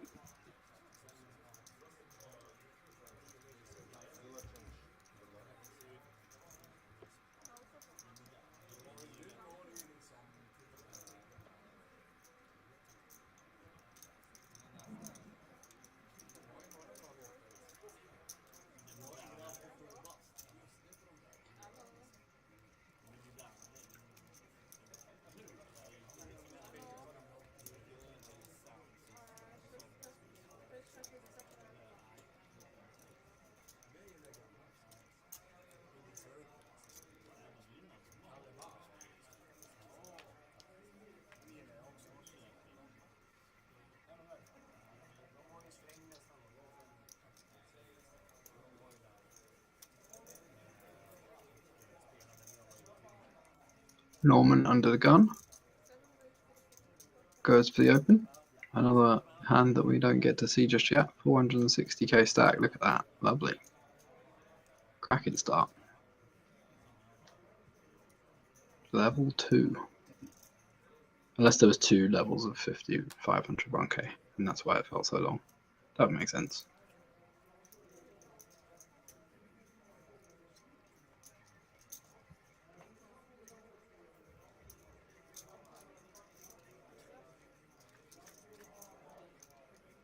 Go heads up with 2 mystery hands. Nobody wants to put their cards on the reader. Either that or the readers aren't working particularly well, which would make more sense seeing as then. Although his cards are absolutely nowhere near the reader, so perhaps it is deliberate. Jesco, yeah. Jesco, I definitely remember that name. Seems like it was, feel like it was fairly recent he was on a final table here.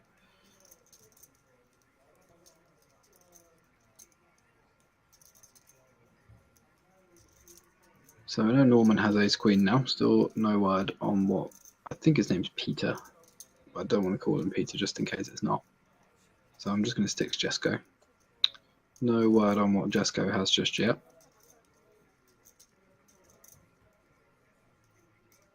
But he has put in the check raise on Jack 6 deuce rainbow. It's not going to be a board that connects with Norman a whole amount. Like Jack 6 deuce rainbow is not going to have much 6x or much deuce x. So it's really Jack X over pairs or nothing. Not very many draws to be had. It would really be very floaty if he wanted to peel versus this check raise with some kind of backdoors. If he was to have a draw, something like King Queen of Diamonds, Ace King of Clubs, you know, that type of stuff. Has the Ace of Diamonds and the Queen of Clubs, but no actual equity. Looks like he's going for the 3-bet.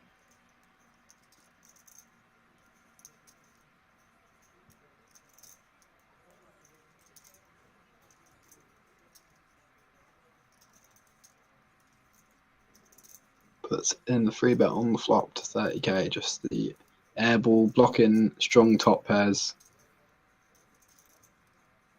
Thinks maybe perhaps Jesco won't always raise a very strong hand like sixes or deuces because it doesn't really need any protection. Perhaps wants the kind of king, queen, ace, 10 type turns to give his opponent a bit more equity, perhaps induce a slightly bigger pot. So yeah, blocking those top pairs becomes pretty nice if you think that will be the bulk of his check raising range on the flop, but seems like now Jesco is going to have a pretty strong hand. Mostly he just has value now, like whatever his value range is on the flop, sixes, deuces, Jack 6 suited, Jack 2 suited, it's going to be mostly that. There's not much that bet calls a free bet on the flop. Sorry, check raises and calls a free bet on the flop that is air or a speculative holding particularly, so expect to see this one get called again, all in. So potentially ace jack, but more likely set of deuces, something like that, I think. And Norman just chucks it in.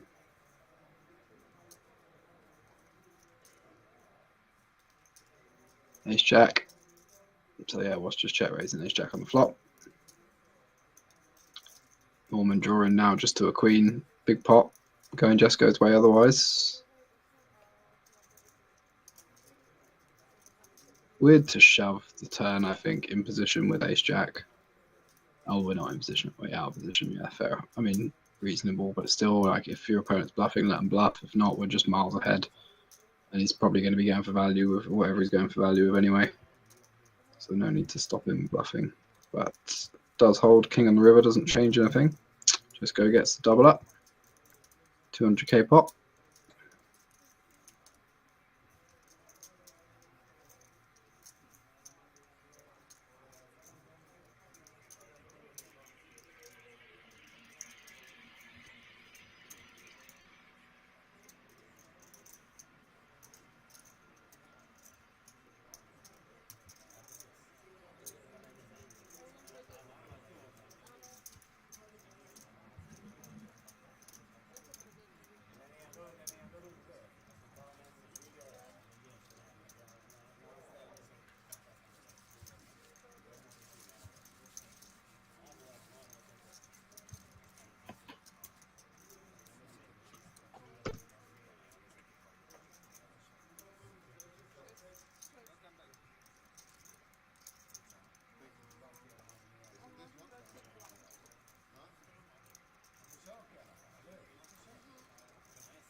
So Norman loses a chunk of his stack there, 100k. He started that hand with about 460, so down to 360, but still absolutely chunks.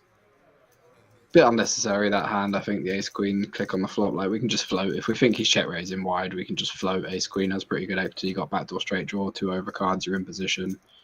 I don't think people are just going to check raise and blast it off 3 streets all the time. So you might even get to showdown against some of his bluffs sometimes. Seems a bit unnecessary to go for the bluff, and he did pay for it.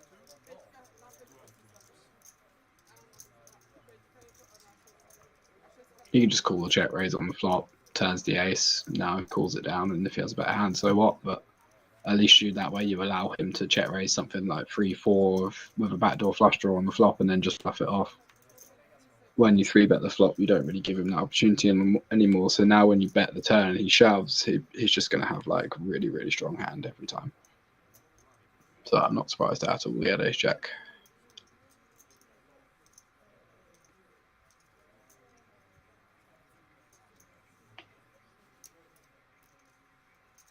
Queen jack off for Norman. Under the gun, goes for the open.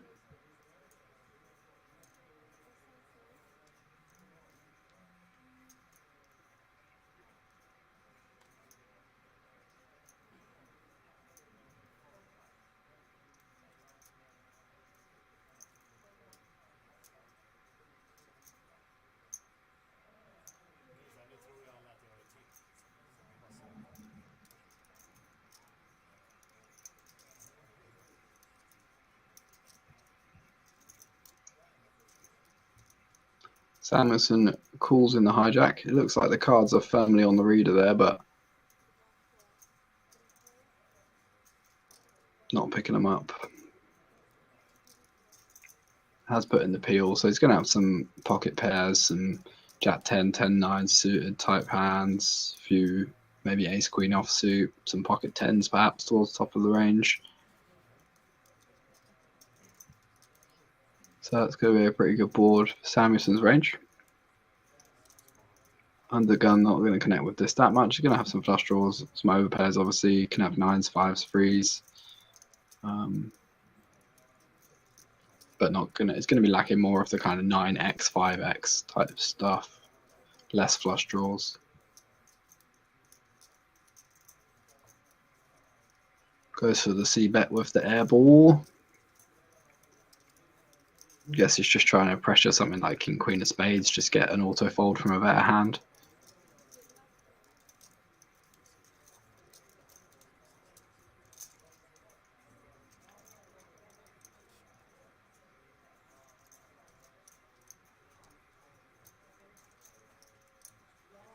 Nine on the turn.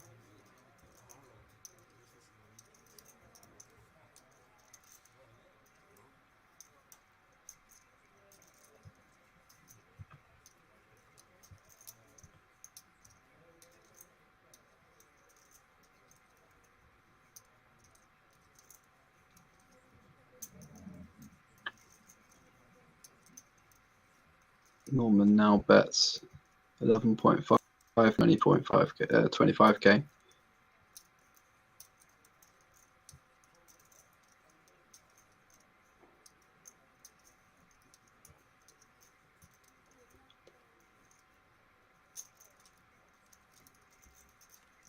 Samuelson calls once again. So Samuelson can obviously still have some flush draws, but other than that, he's going to fold his 6, 7, 7, 8s on the turn, I imagine. Obviously, you can continue the ones that have the flush draw, but it's going to be largely flush draws. But then he's going to have quite a lot of 9x pre-flop. Not quite a lot, but some enough of a percentage of his range. His range isn't going to be that wide in general, so you know every piece of it matters. It's not like a big blind defend range where there's tons of other stuff in there. Like this is just going to be pocket pairs that have called twice, flush draws, strong flush draws with overcards, and then 9x, pocket 5s, pocket 3s all call down as well. And they all make sense pre-flop. But not very many combos when there's 9, 9, 3, 3 on the board. Obviously, a lot of those combos are gone. So you're going to have missed a lot Norman just with the triple barrel. Looks like Samuelson's flicked it in with pocket sevens or something like that.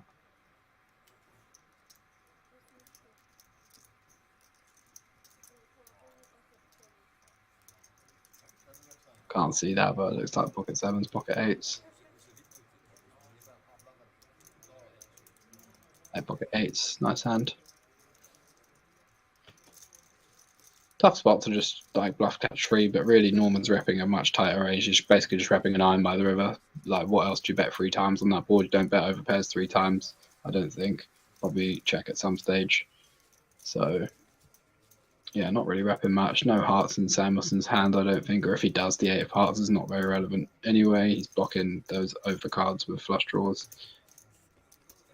I'm blocking random blasts like that one, Queen Jack.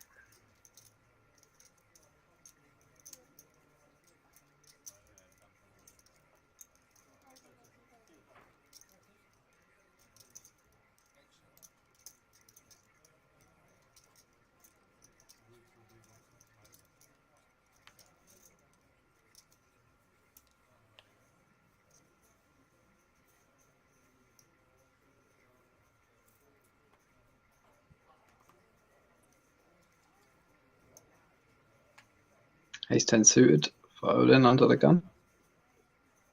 Like playing almost 100k, almost starting to start blinds, 1k, 2k now. So 50 big blinds there. Goes for the open 2.5x. Samuelson, again, cards firmly on the reader, so he's not doing anything wrong there. It's just perhaps that reader's not working particularly well, or at all.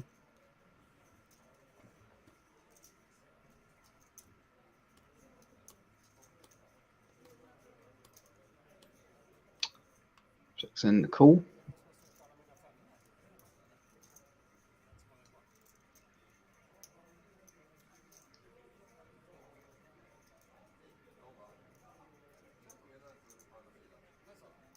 Not sure. Malky just taking his time to fold the queen deuce off. Tough spot.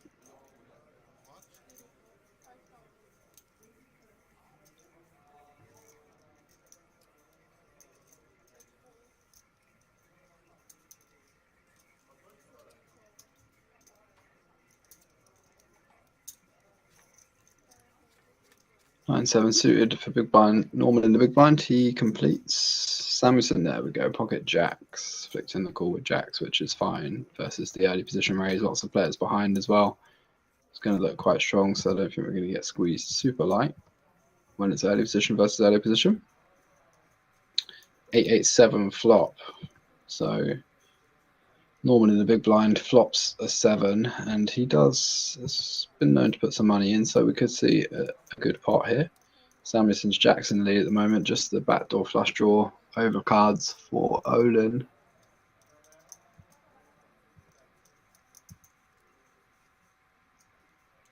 Olin goes for the small C bet. I think 8-8-7 is a bit too connected to both players' ranges.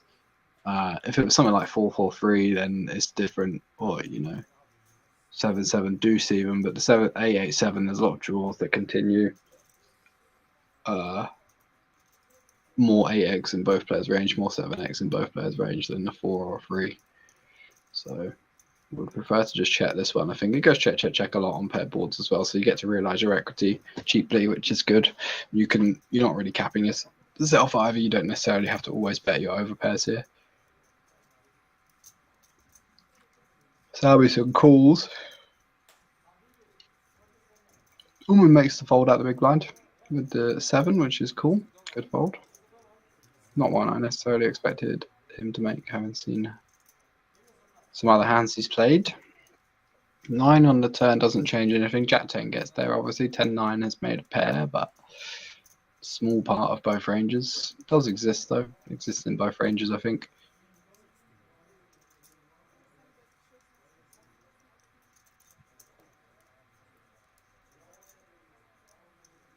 Olin comes out firing with his open ender. Trying to pressure under pairs, something like that, perhaps, because there's not very much that calls the flop that folds down. I don't think necessarily calling the flop with 6s or 5s when there's a player in the big blind as well. And the C bet's going to look relatively strong on a pair board, so 6s don't have very good visibility.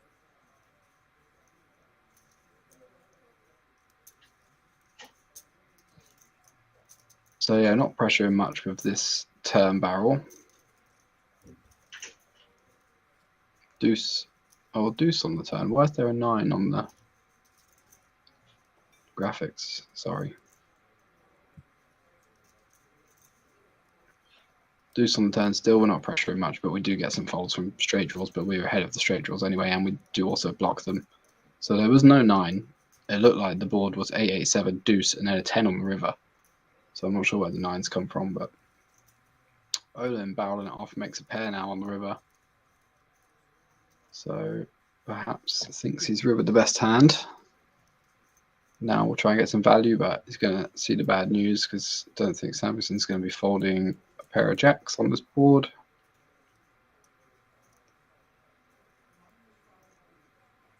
Oh, goes check, check. It's just strange.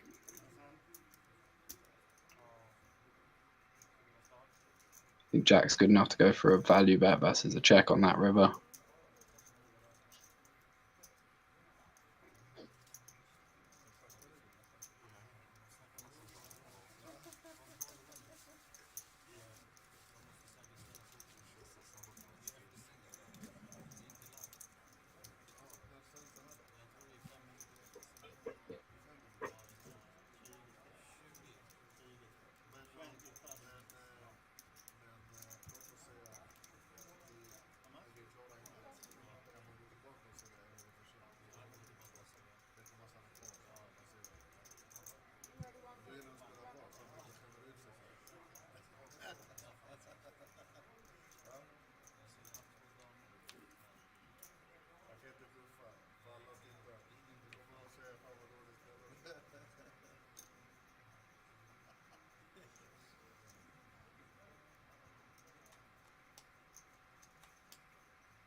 Samuelson folds the king jack off under the gun. I think we're only 7-handed, so I'm not 100% sure, but if we're 7-handed, I think we want to open king jack. Even 8-handed, it's fine open as well.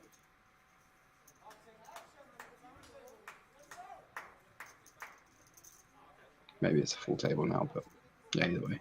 Andre opens the 8-6 suited in the hijack. This one's okay, fine, but 6-3 suited under the gun, too much. 5-4 suited on the button.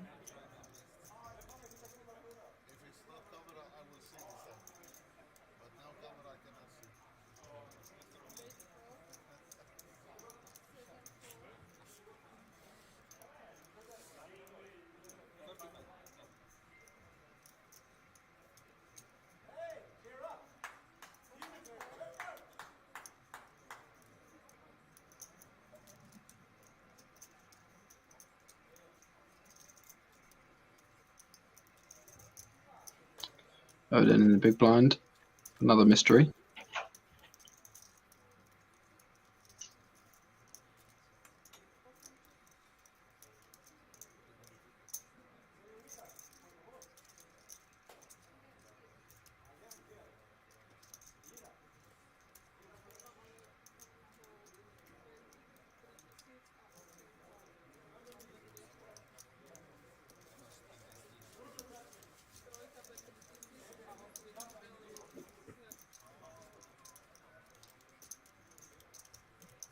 C-bet gets it done for Andre.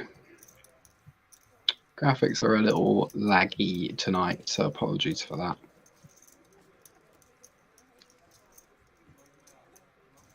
Yeah, I'm not sure where that random 9 came from the hand before either.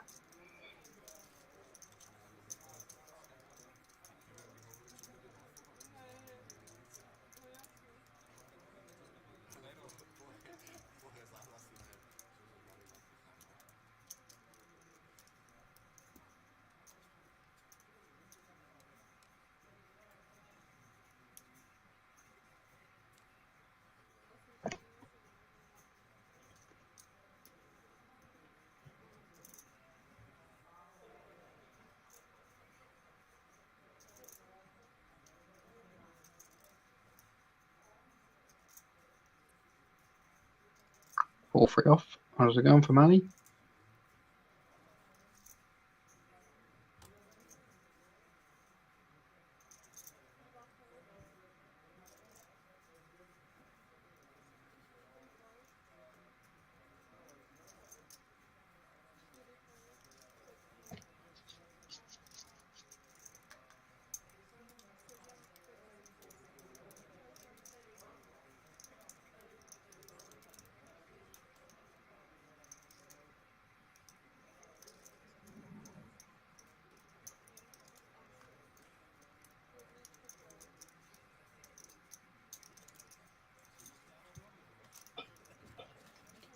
Samuelson defends his big blind. Norman opens on the button. Both playing over 100 big blinds.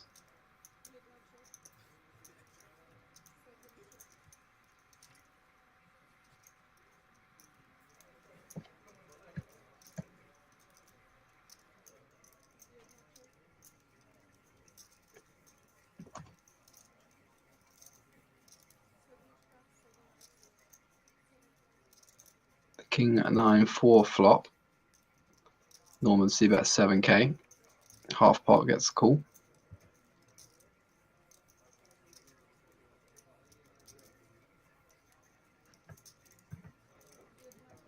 That's the third pot on the turn. Or half pot on the turn and gets called.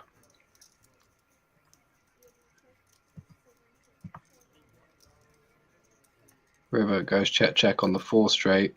And Norman had the ace king of spades. It looks like Samuelson had perhaps 10-9. 2-bet. 8-9. Perhaps a bit of an optimistic call on the turn, I think. And Norman does take that one down. We are 7-handed. Surprised to see the king jack off fold under the gun from Samuelson 7-handed. Seems pretty standard open to me. Seems like a guy who knows his opens as well.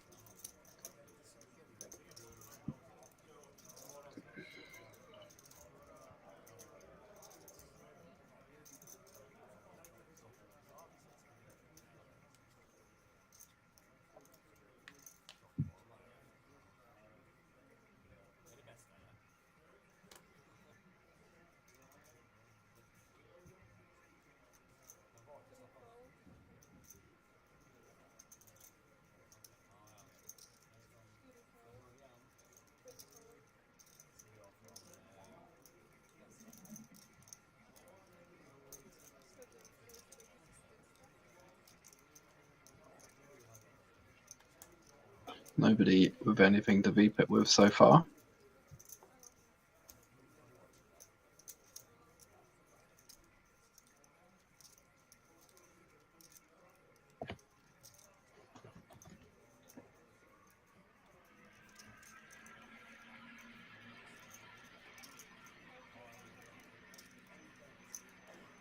Norman opens the cutoff, 5.5k.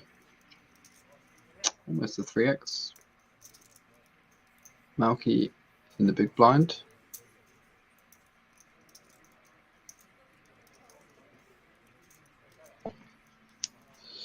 Small 3-bet to 10,000. Perhaps a misclick. He was trying to put in 2 5k chips or something, and they made it stand. Not sure though, don't take my word for it.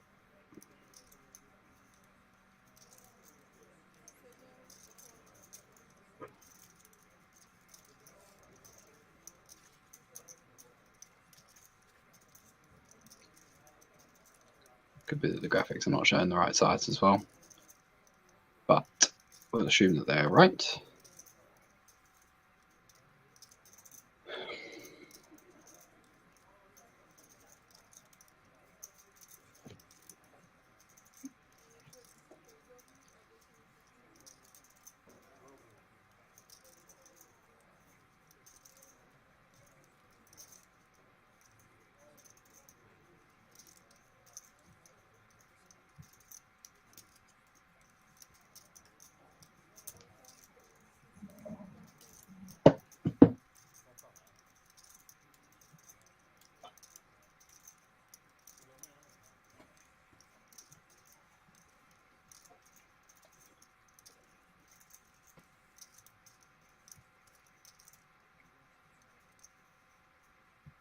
Facing the 13k c-bet, but we don't know what either player has. There's obviously going to be a lot of ace kings, ace queens floating around, king queens suited, some pocket pairs. Can be a couple of sets in both players' ranges, but neither has one by the looks of it. Norman lets it go. Malky shows an ace by the looks of it.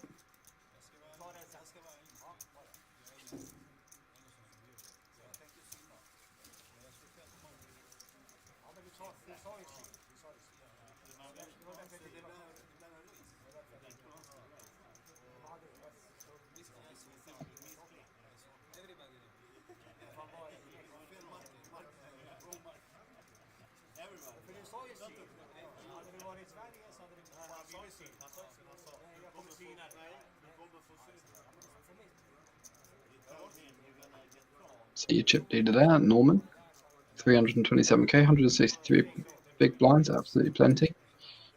100k starting stack, so made pretty good work. And he's already lost a big pot as well. He was absolutely flying earlier, still is, but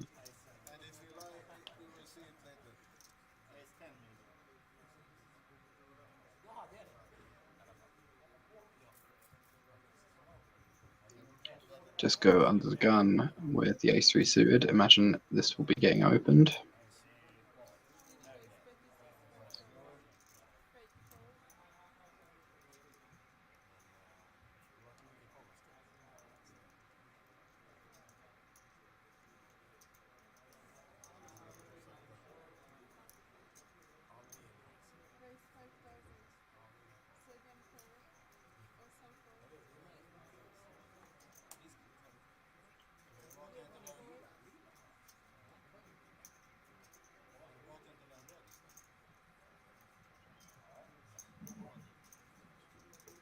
Looks like Norman's flicked in the call in the hijack, but we don't get to see his whole cards. Ace-4 off in the small blind. Malky lets it go. Andre in the big blind with the pocket nines. Don't think squeezing is very necessary at this stat depth. He's playing around 40 big blinds. Wouldn't hate a jam, but 3-bet not all in. Not ideal because we're going to get peeled a decent amount. Leaves a kind of awkward SBR post flop. Feels like a few too many big blinds to shove. What's he got? 42 big blinds. Yeah, I don't hate this at all. I think it's fine. It's the upper limit of big blinds that we shove, but I think this is a pretty solid play. You just get so many folds.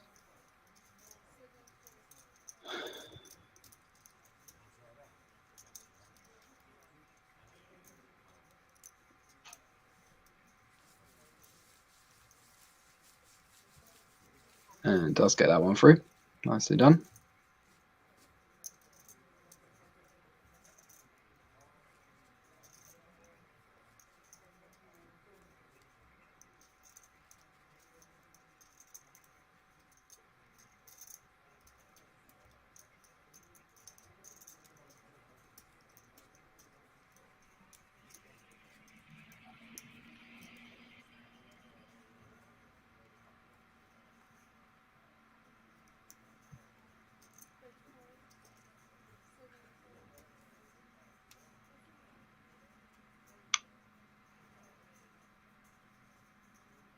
Olin in the hijack ace-3 suited. He's playing 31 big blinds now. Pops it up to 5k.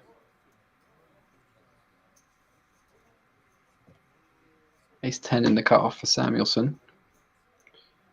Don't think he's going to want to 3-bet this one necessarily. He might try to choose to use this one as a bluff, but it feels a little bit strong. Does elect to just let it go.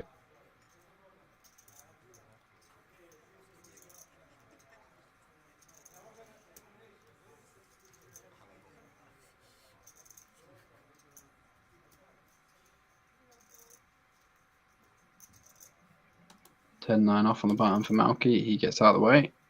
Queen 9 off for Andre in the small blind. He's going to fold this one.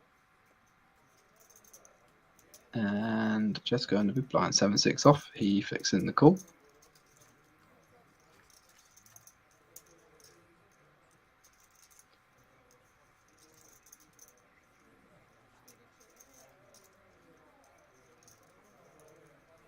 Ace Jack for not much there for Jesko. Top pair and a backdoor flush draw for Olin. Should be going for a c-bet here every time.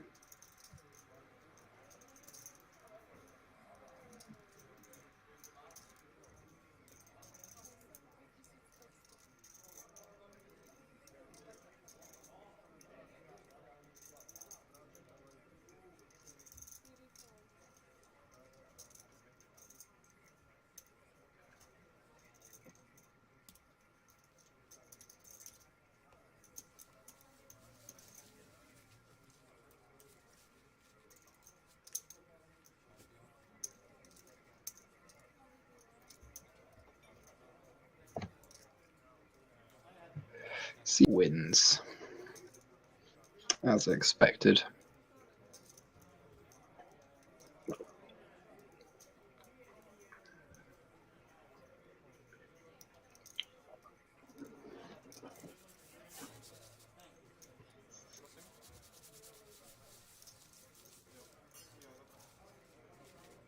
Erling getting the beers in.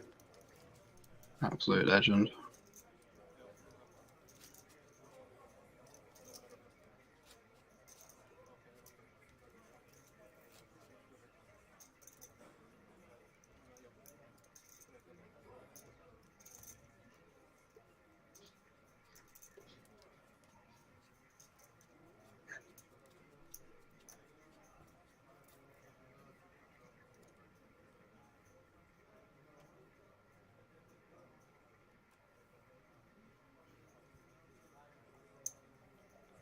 Norman under the gun.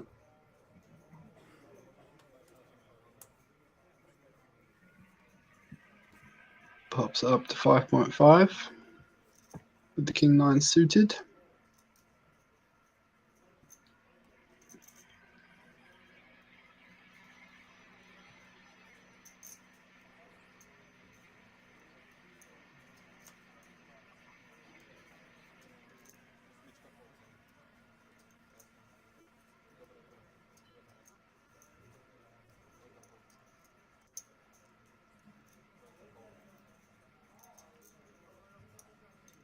Ace 10 off on the button for Andre. He's going to peel. Not always necessarily a peel versus under the gun, but he knows that Norman likes to play hands. Just go in the small blind, queen jack off, going to fold, dominated too often. And the big blind, 3 deuce off, makes the fold. So we go heads up, Andre in position. And the best hand. Ace high flop 2.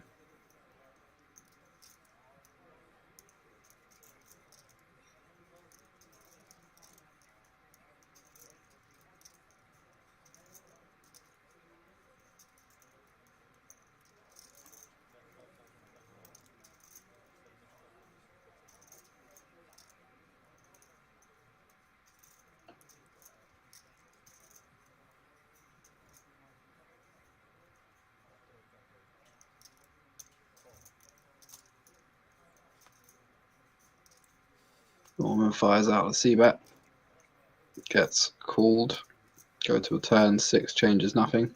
Norman drawing dead now.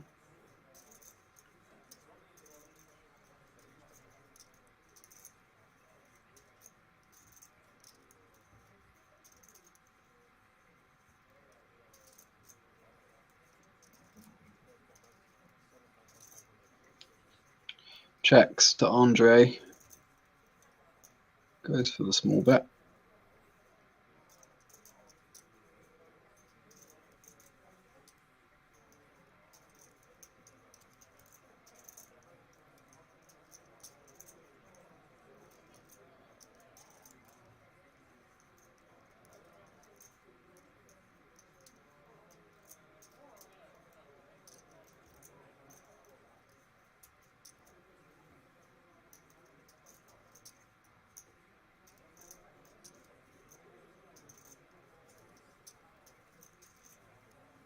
Norman having a really tough time letting King High go here. Does eventually give it up.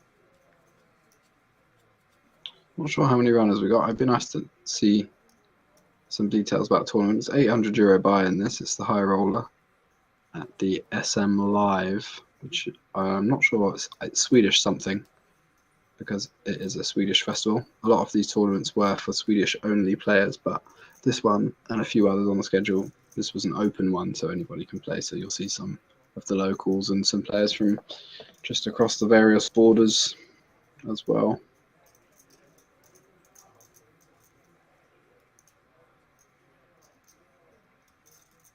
Tens for Andre in the cutoff. Going to be open.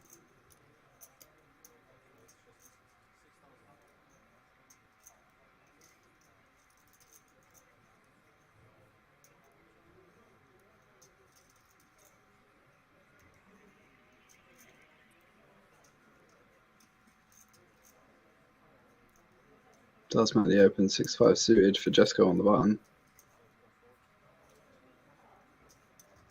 Goes for the call.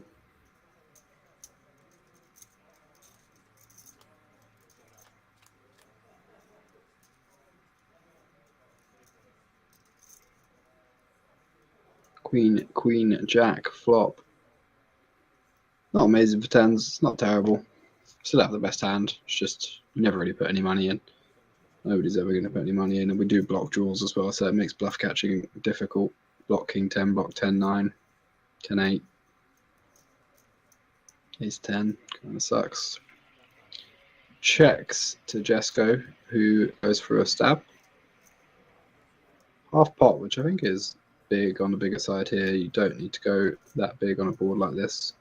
You can get away with as little as a quarter pot because you want to keep your range relatively wide. You don't need to necessarily start trying to rep the nuts straight away every time you bluff, and you can still put, like, it's still going to be incredibly believable that you have Queen X in a smaller size. So just give yourself more options on later streets with a smaller bet size. Ace on the turn.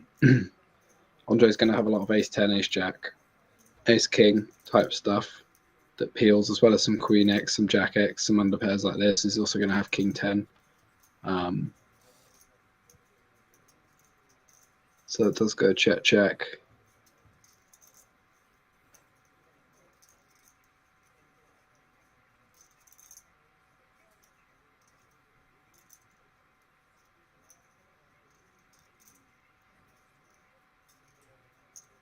Also going for a big bet on the river. Looks like 30k.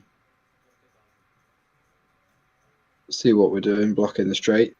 But yeah, blocking the straight is basically just targeting a jack.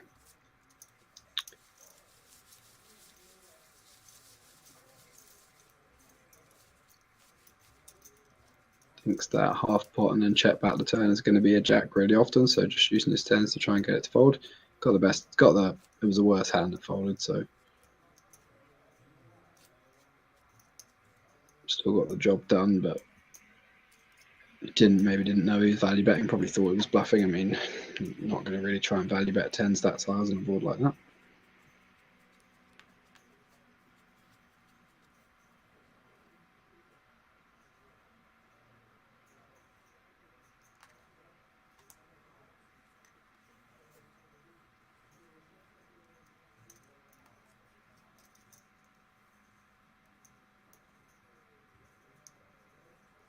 Queen 10 suited for Malky, +1.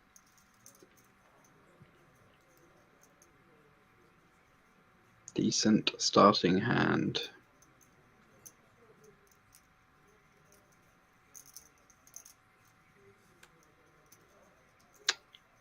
Goes for the open. Looks like 6.5k.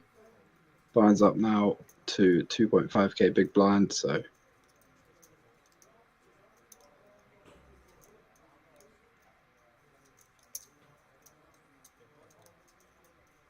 Hannah on the button.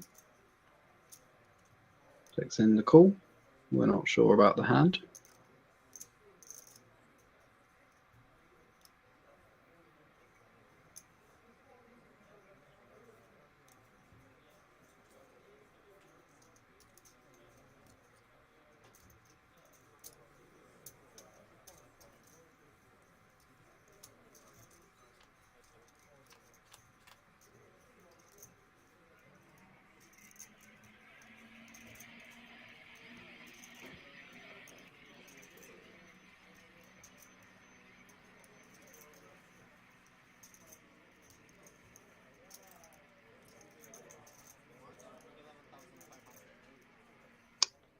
So we don't know what Hannah's got, but we are at the flop. Queen 3 deuce 2 spades.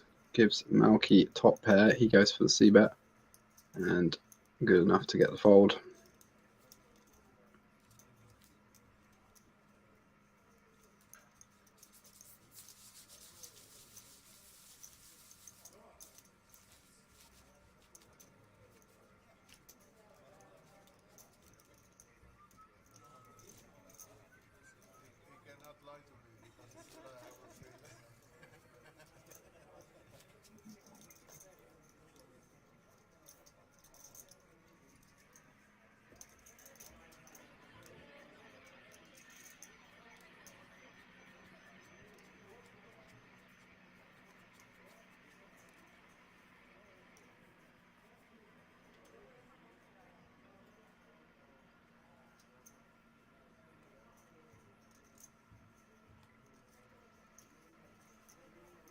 Ace king suited for Malky. Under the gun. Obviously going to be opening.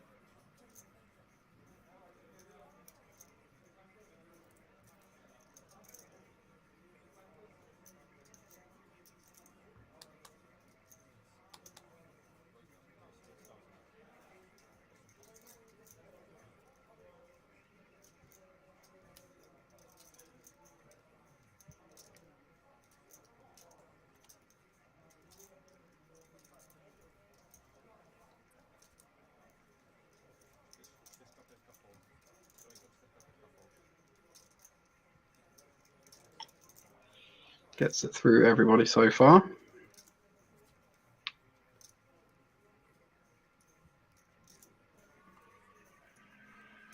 Fives in the small blind for Olin. He is probably going to want to VPip this one. How deep is he though? Only playing around 25 big blinds, so still just about deep enough. Not very many players behind to squeeze, so he doesn't have to be too worried. He goes for the shove though, versus the under the gun. I think it's maybe a few too many big blinds with a bit of a weak hand versus such an early position. Going to be a lot of strong hands in that under the gun open, but he's gone for it and he's going to get called here, obviously. Malky asking for a count. Don't really know why, buddy. Doesn't really matter how many chips it is, we call him.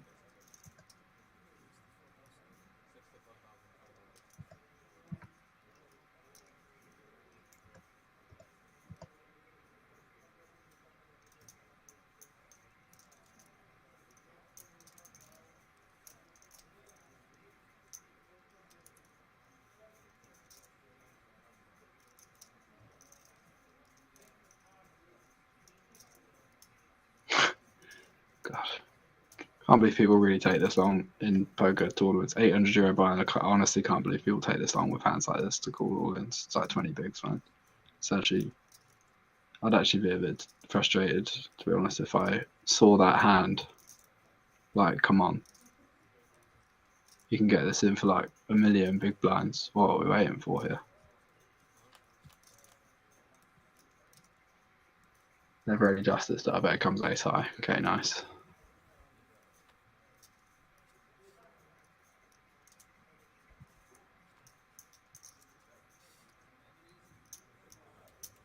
Cool. Pretty glad 5's on that, not gonna lie.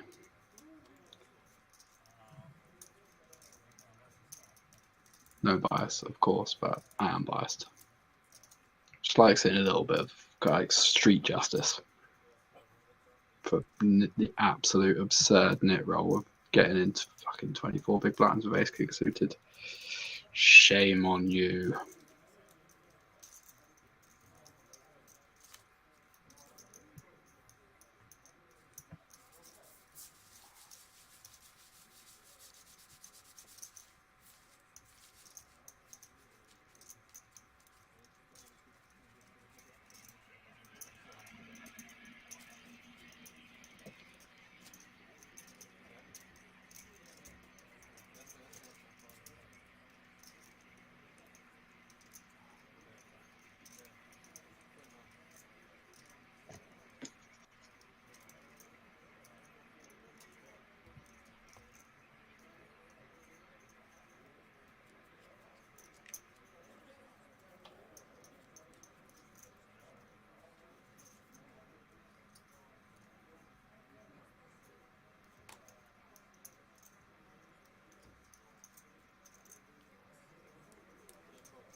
9 off in the cutoff.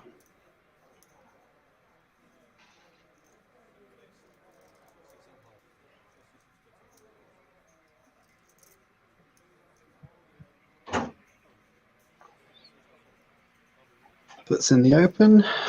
Olin with the Queen 5 suited makes the fold. Samuelson in the small blind going to get out of the way.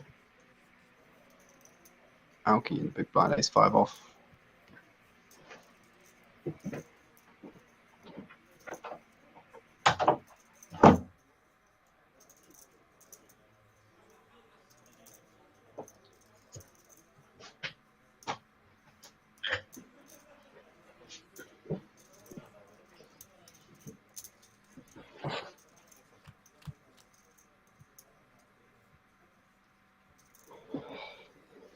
Malky makes the defend.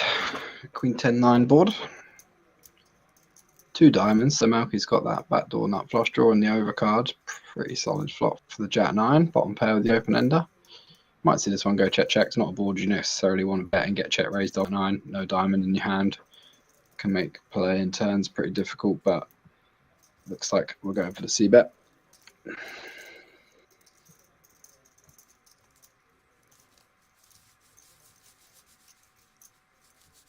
Gets it done. I'd be tempted to just float with the bare ace of diamonds there and bluff when diamonds complete. You might be able to bluff on some straight cards as well. People potentially see betting too much on a board like that, so it's going to be a lot of turns and rivers, a lot of just runouts in general that are really good for our range as the big blind.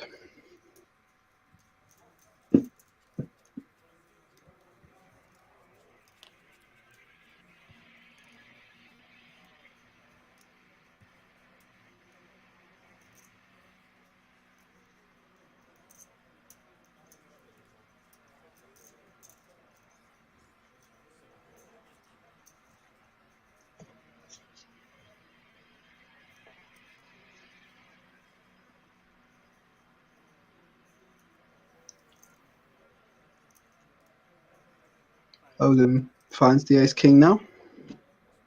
After that double up, he's playing over 50 big blinds. Makes it 5.5k out of the calf.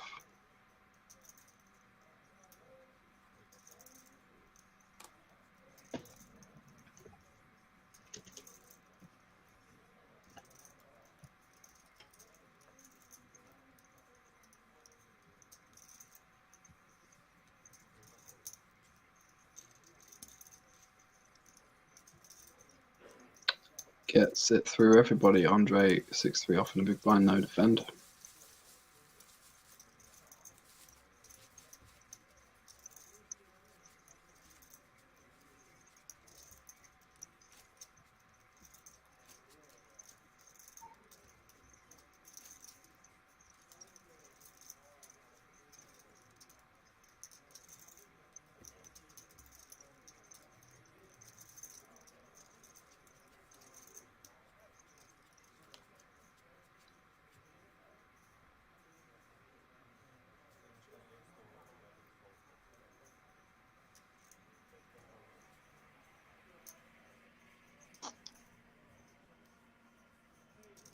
Folds for everyone so far.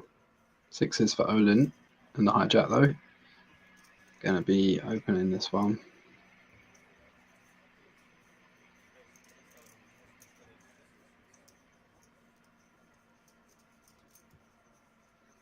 Makes it 6k to go. Aces in the cutoff for Samuelson. Interesting, interesting.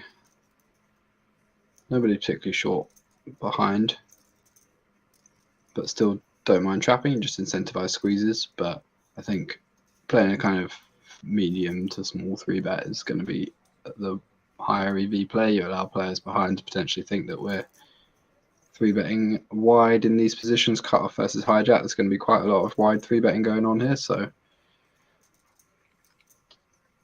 also, yeah, just give Olin like not too big of a price to peel. Does just make it 16k, which is nice, not too big. Olin going to have a pretty easy time peeling this one.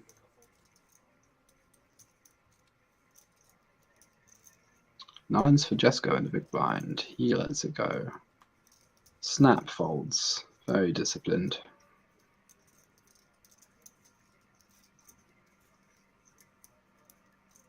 Olin got earplugs in, I think. Just absolutely zen. Doesn't want to be disturbed.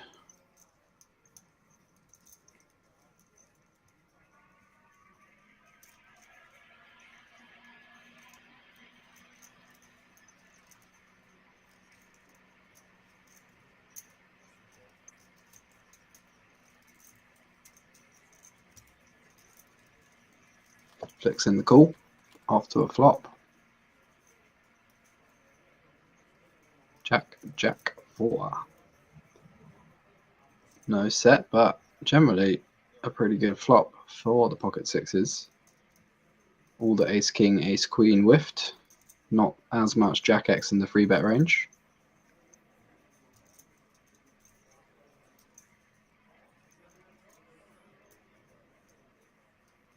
Still going to be some Jack X in there, but now it's really just those pocket pairs that we're super worried about with pocket sixes. And Samuelson going for a small bet.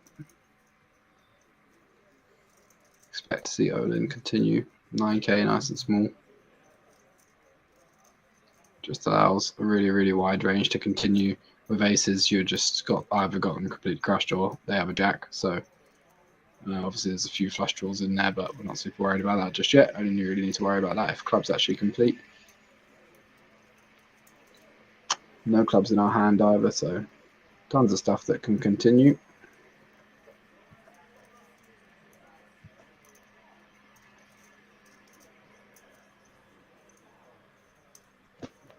Does make the call.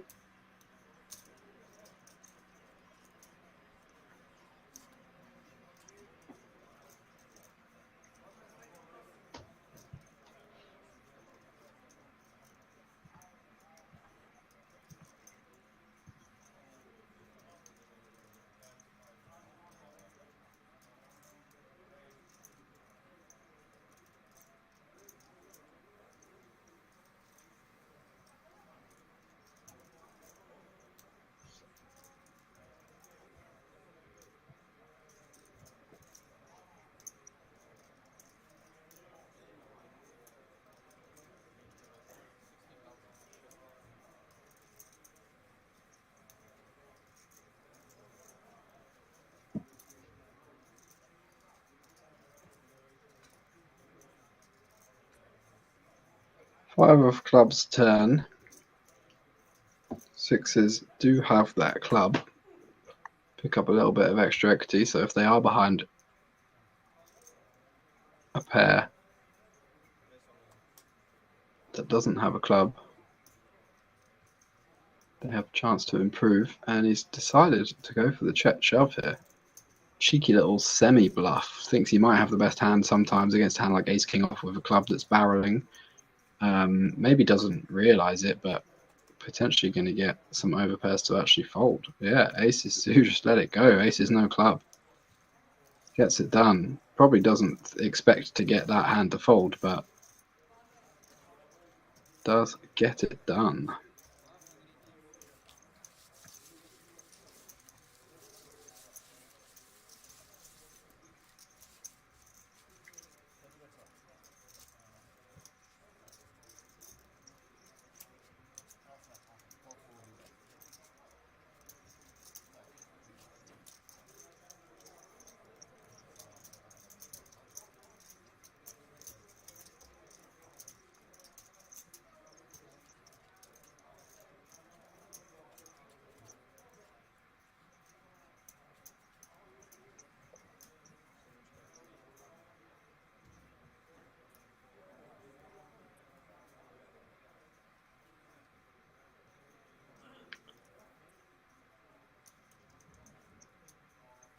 Olin putting the hammer down now, up to 187k. Feels reborn after that double up from being short. Not stopping there.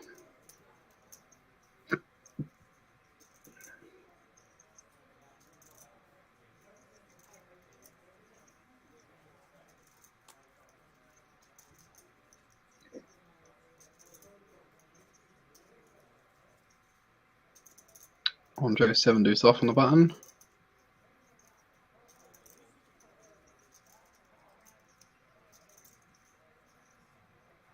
Doesn't do it. A6 off in a small blind. Should see either a call or a raise.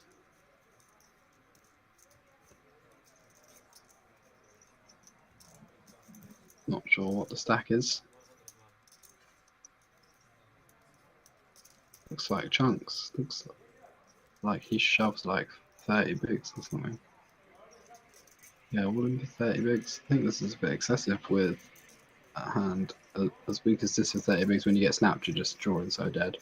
Never going to fold like A6 stronger than this, I don't think. Especially, you might fold like A7 off or something, but seems a bit unnecessary to me. Not a play I would be making. Just a 3x achieves the same thing.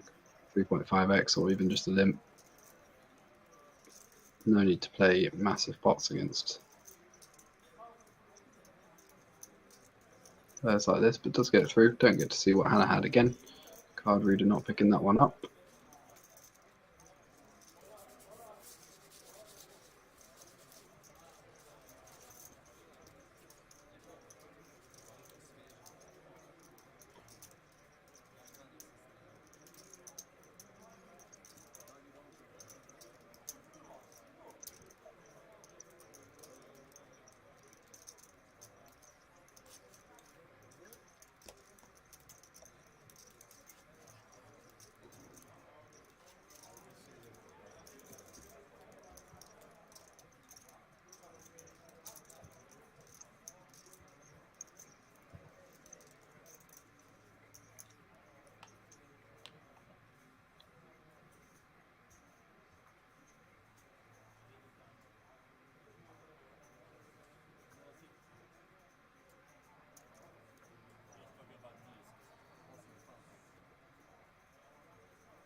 Samuelson opening up the king queen off under the gun +1. Seems reasonable. King jack off and the hijack for Malky. I think we're a little bit too early position and facing too early of a position raise to VPip this one. Just want to fold this offsuit combos. Leave yourself vulnerable to getting squeezed behind. Your hand doesn't really play very well and you're going to be dominated just by the open a lot.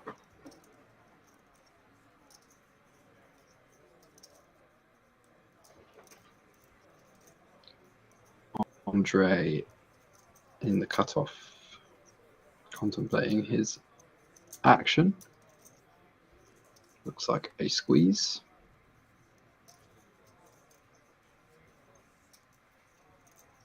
Pops it up to 18k.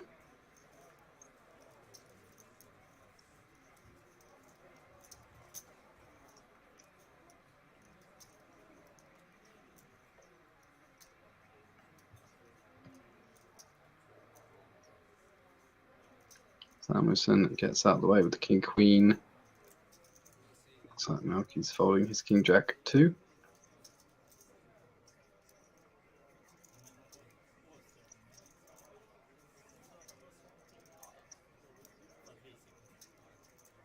Perhaps not. Being sticky.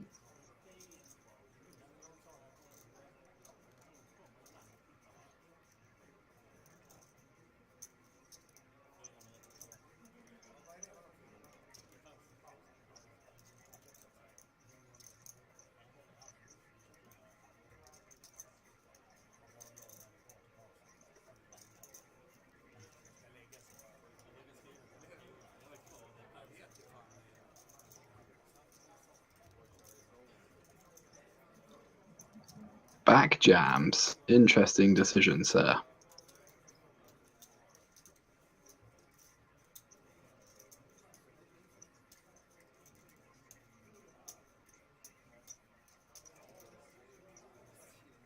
Andre, I guess, has ace queen.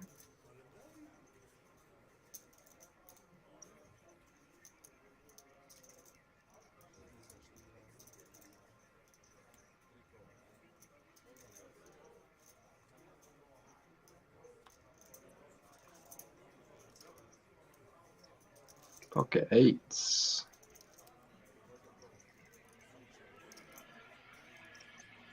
Off to the races.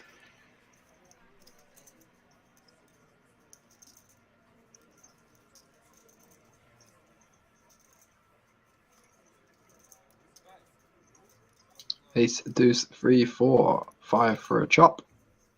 10 is a brick. Andre scoops that one. Nice hands there. Dust from the King Jack.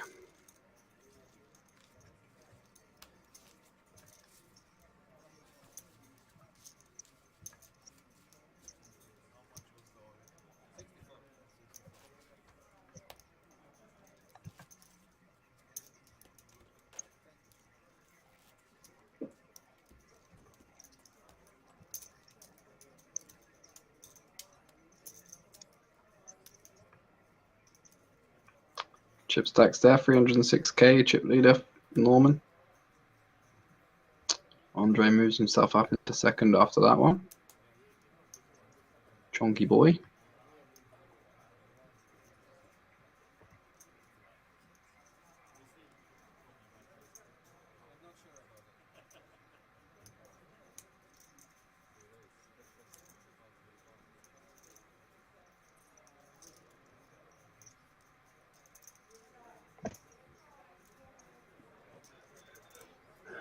Queen 9 suited. Andre opens in the hijack.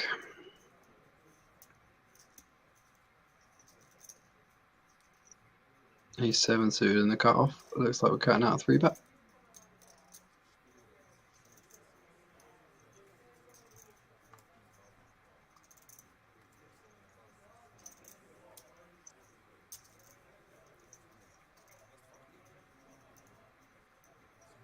Makes it 14. Back to Andre. Relatively small 3-bet. Wouldn't be surprised to see a peel.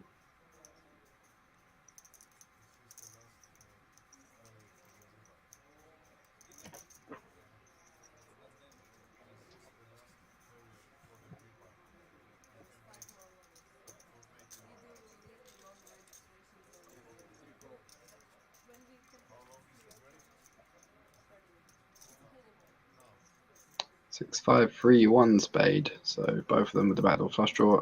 Peter flops best, ace high, and the gut shot. Ace high, the best hand.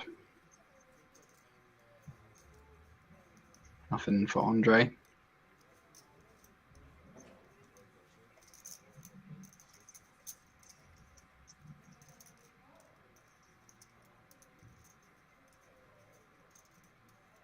Should see a fold here pretty quickly.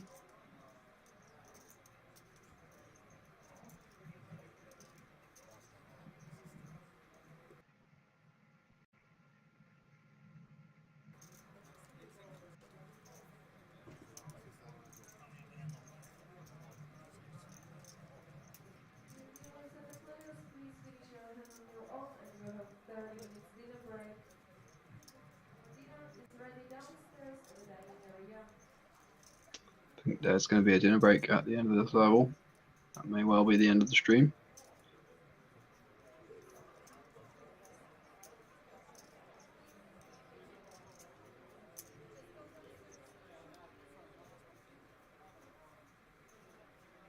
Don't know what Andre's thinking about here, really.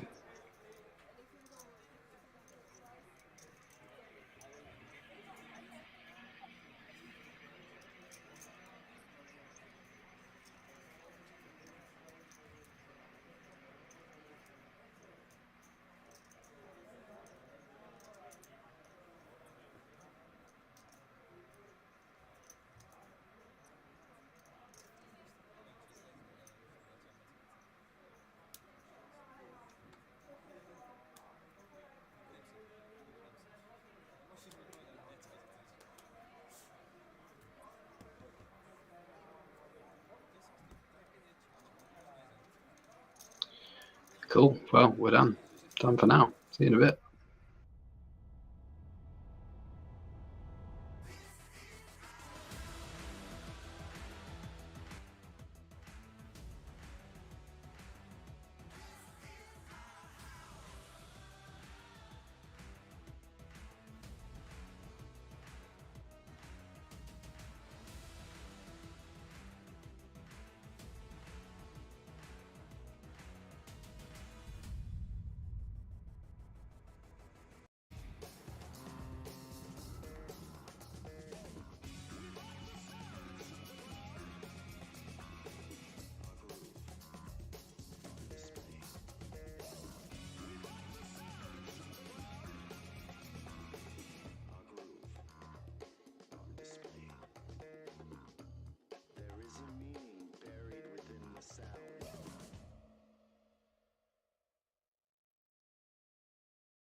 Ooh, we're back.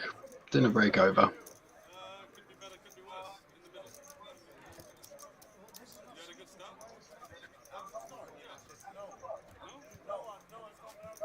My friend George there in seat 4, but I'm not sure how much longer commentary is going to be going for.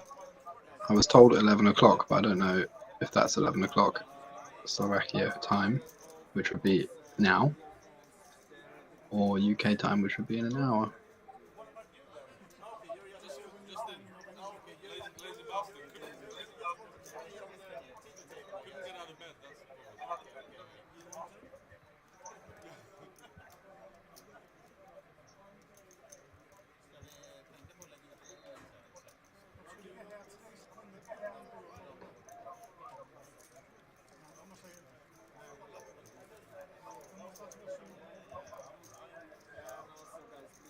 Geo just got in, I guess. 33 bigs, starting stack.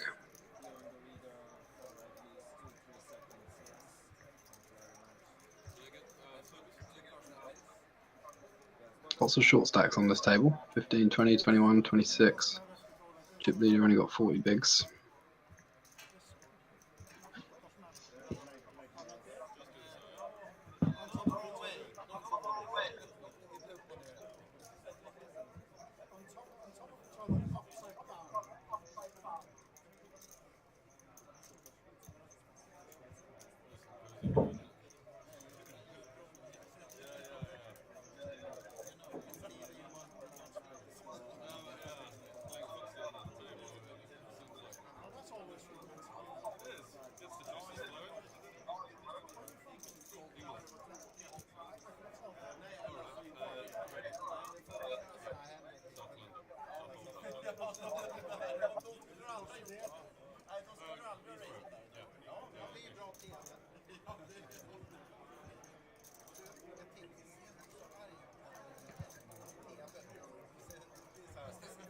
Can you guys move around a little bit? You've got loads of room there. Yes, I just got confirmation it is in 5 minutes time, so only got commentary for a few more minutes. I guess last 3 hands says we will stream after 11 PM. We'll stream last 3 hands, so probably first 3 hands, I guess. Here we go, hand 1 of 3. Hope they're 3 crackers.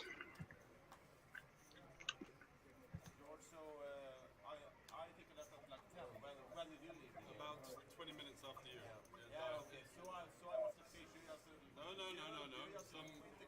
Some early morning bum hunters came and I said, fuck you, you're not getting my money. I've been here for 16 hours.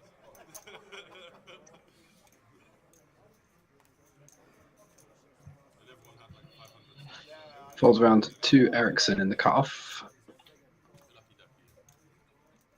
Limps the ace-5 offsuit.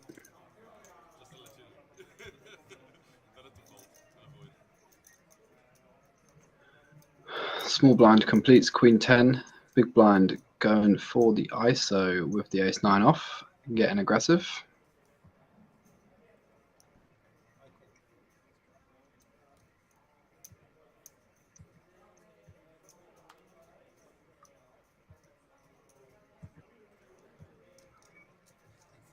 Ace-5 off. Hits him with the limp call. Why not? Was it an expensive shirt? Your shirt on Friday?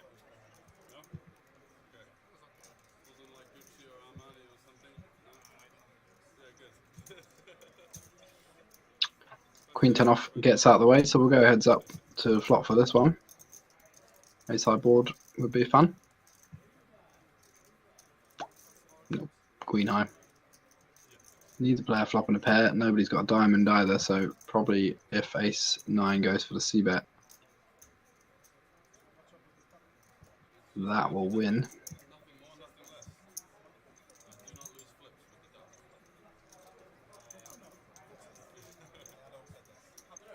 the duck. Does go bet fold.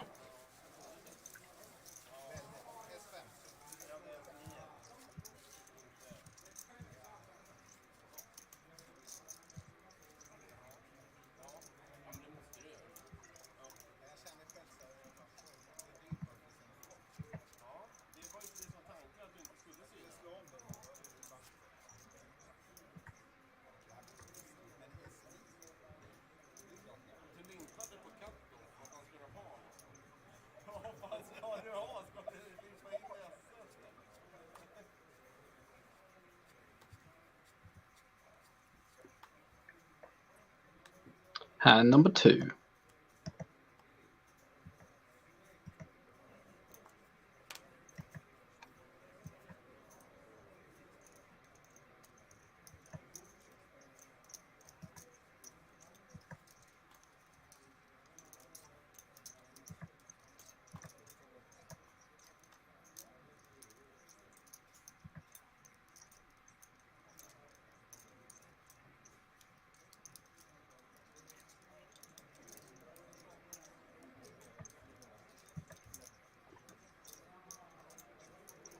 Jack 10 offsuit limps in the small blind. Queen 8 off hits him with the ISO. Jack 10 off just folds. Pretty tight. Jack 10 is a pretty good hand, especially blind versus blind. Not one I would be limp folding, that's for sure. This is relatively big, but still not too big to call. 3.5x. Definitely peeling. So I believe this is going to be our last hand. Make sure you tune in over the next few days. There's going to be a stream every day. Mixture of cash games, tournaments, final tables. I think there's a horse tournament as well. So there's going to be all sorts of good quality entertainment. So do not miss it. Make sure you tune in. I think we'll be streaming from around 6 or 7 o'clock every day.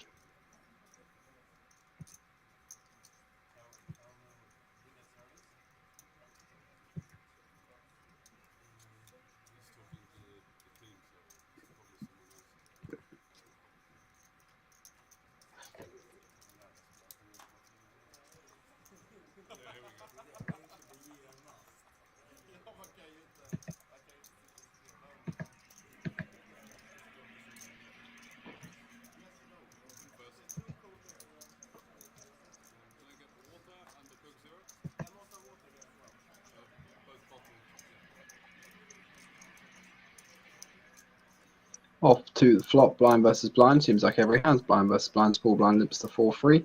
Big blind checks back the 8-3. Got him crushed. There is an 8 on the flop. And small blind bets. Big blind folds an 8. Just folds a pet.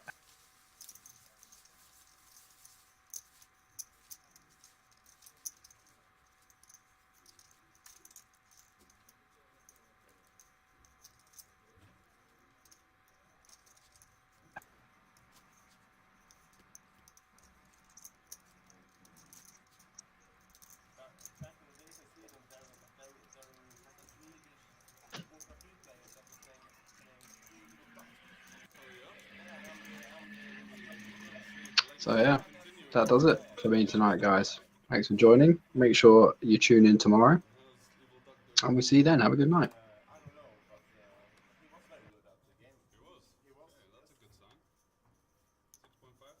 But in Sweden we have a lot of duck face too. No one.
Yes.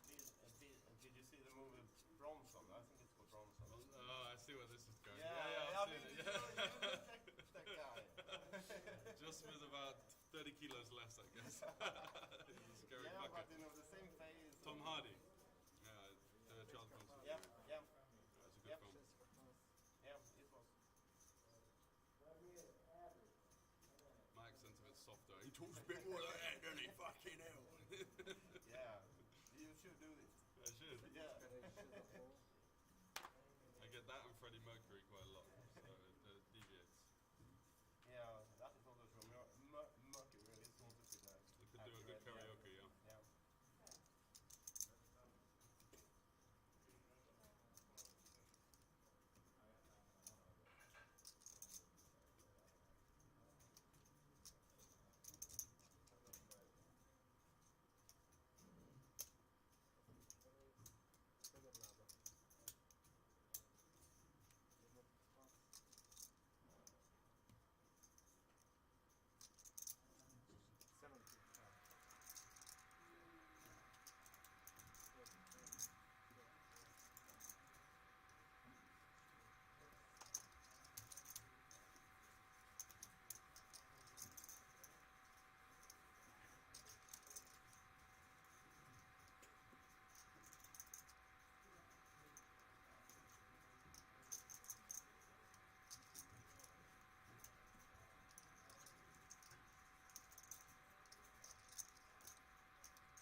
Ja just det, den här gången kan vi Så att jag talar Så sanning. tänk dig så. Ja, jag talar sanning. När du inte fejtar så är det ett råding. Alltså, om inte... Antingen du koncentrerar dig på det. Nej, det kommer se ut så. Ja. Kommer det bli så precis.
Ja, men det är lite.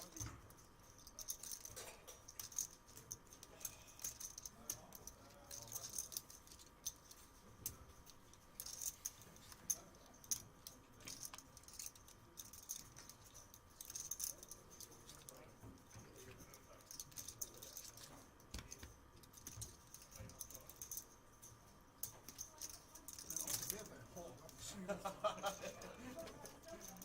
Nej, det var för att jag började titta på ditt kroppsspråk och så bara, han känns inte bekväm liksom. Och så bara, Jag var inte bekväm. nej, då kanske det var därför då. Jag tycker inte heller. Nej, men eller hur? Han såg ju jävligt När du säger precis så är hårt, så är det en bra bättre grej i alla fall. Ja, men jag sa ju också att jag bara hade en av. Då har jag ju knäckt den.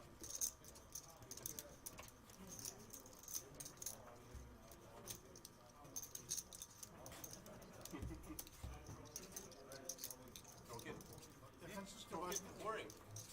Boring? Yeah. No, it's just No, but I mean the hand there for me, you know? the hand. Yeah, very boring for you. Yeah. Yeah, a lot of bluffs coming through there. No, I think. no, and I just caught his hand as well, you know, when I was talking to him. And then I said, I He had said exactly one what I had, because I love correcting that. But he's still praying for ace 5 or something. Right? He's just like Daniel Legrano, he tells you what you have and then he's off for a lot. It's not a good trade, is it? Betting money. 6.5. Men jag kanske ska vara klar med att inte bara spela kort. Jag tycker det är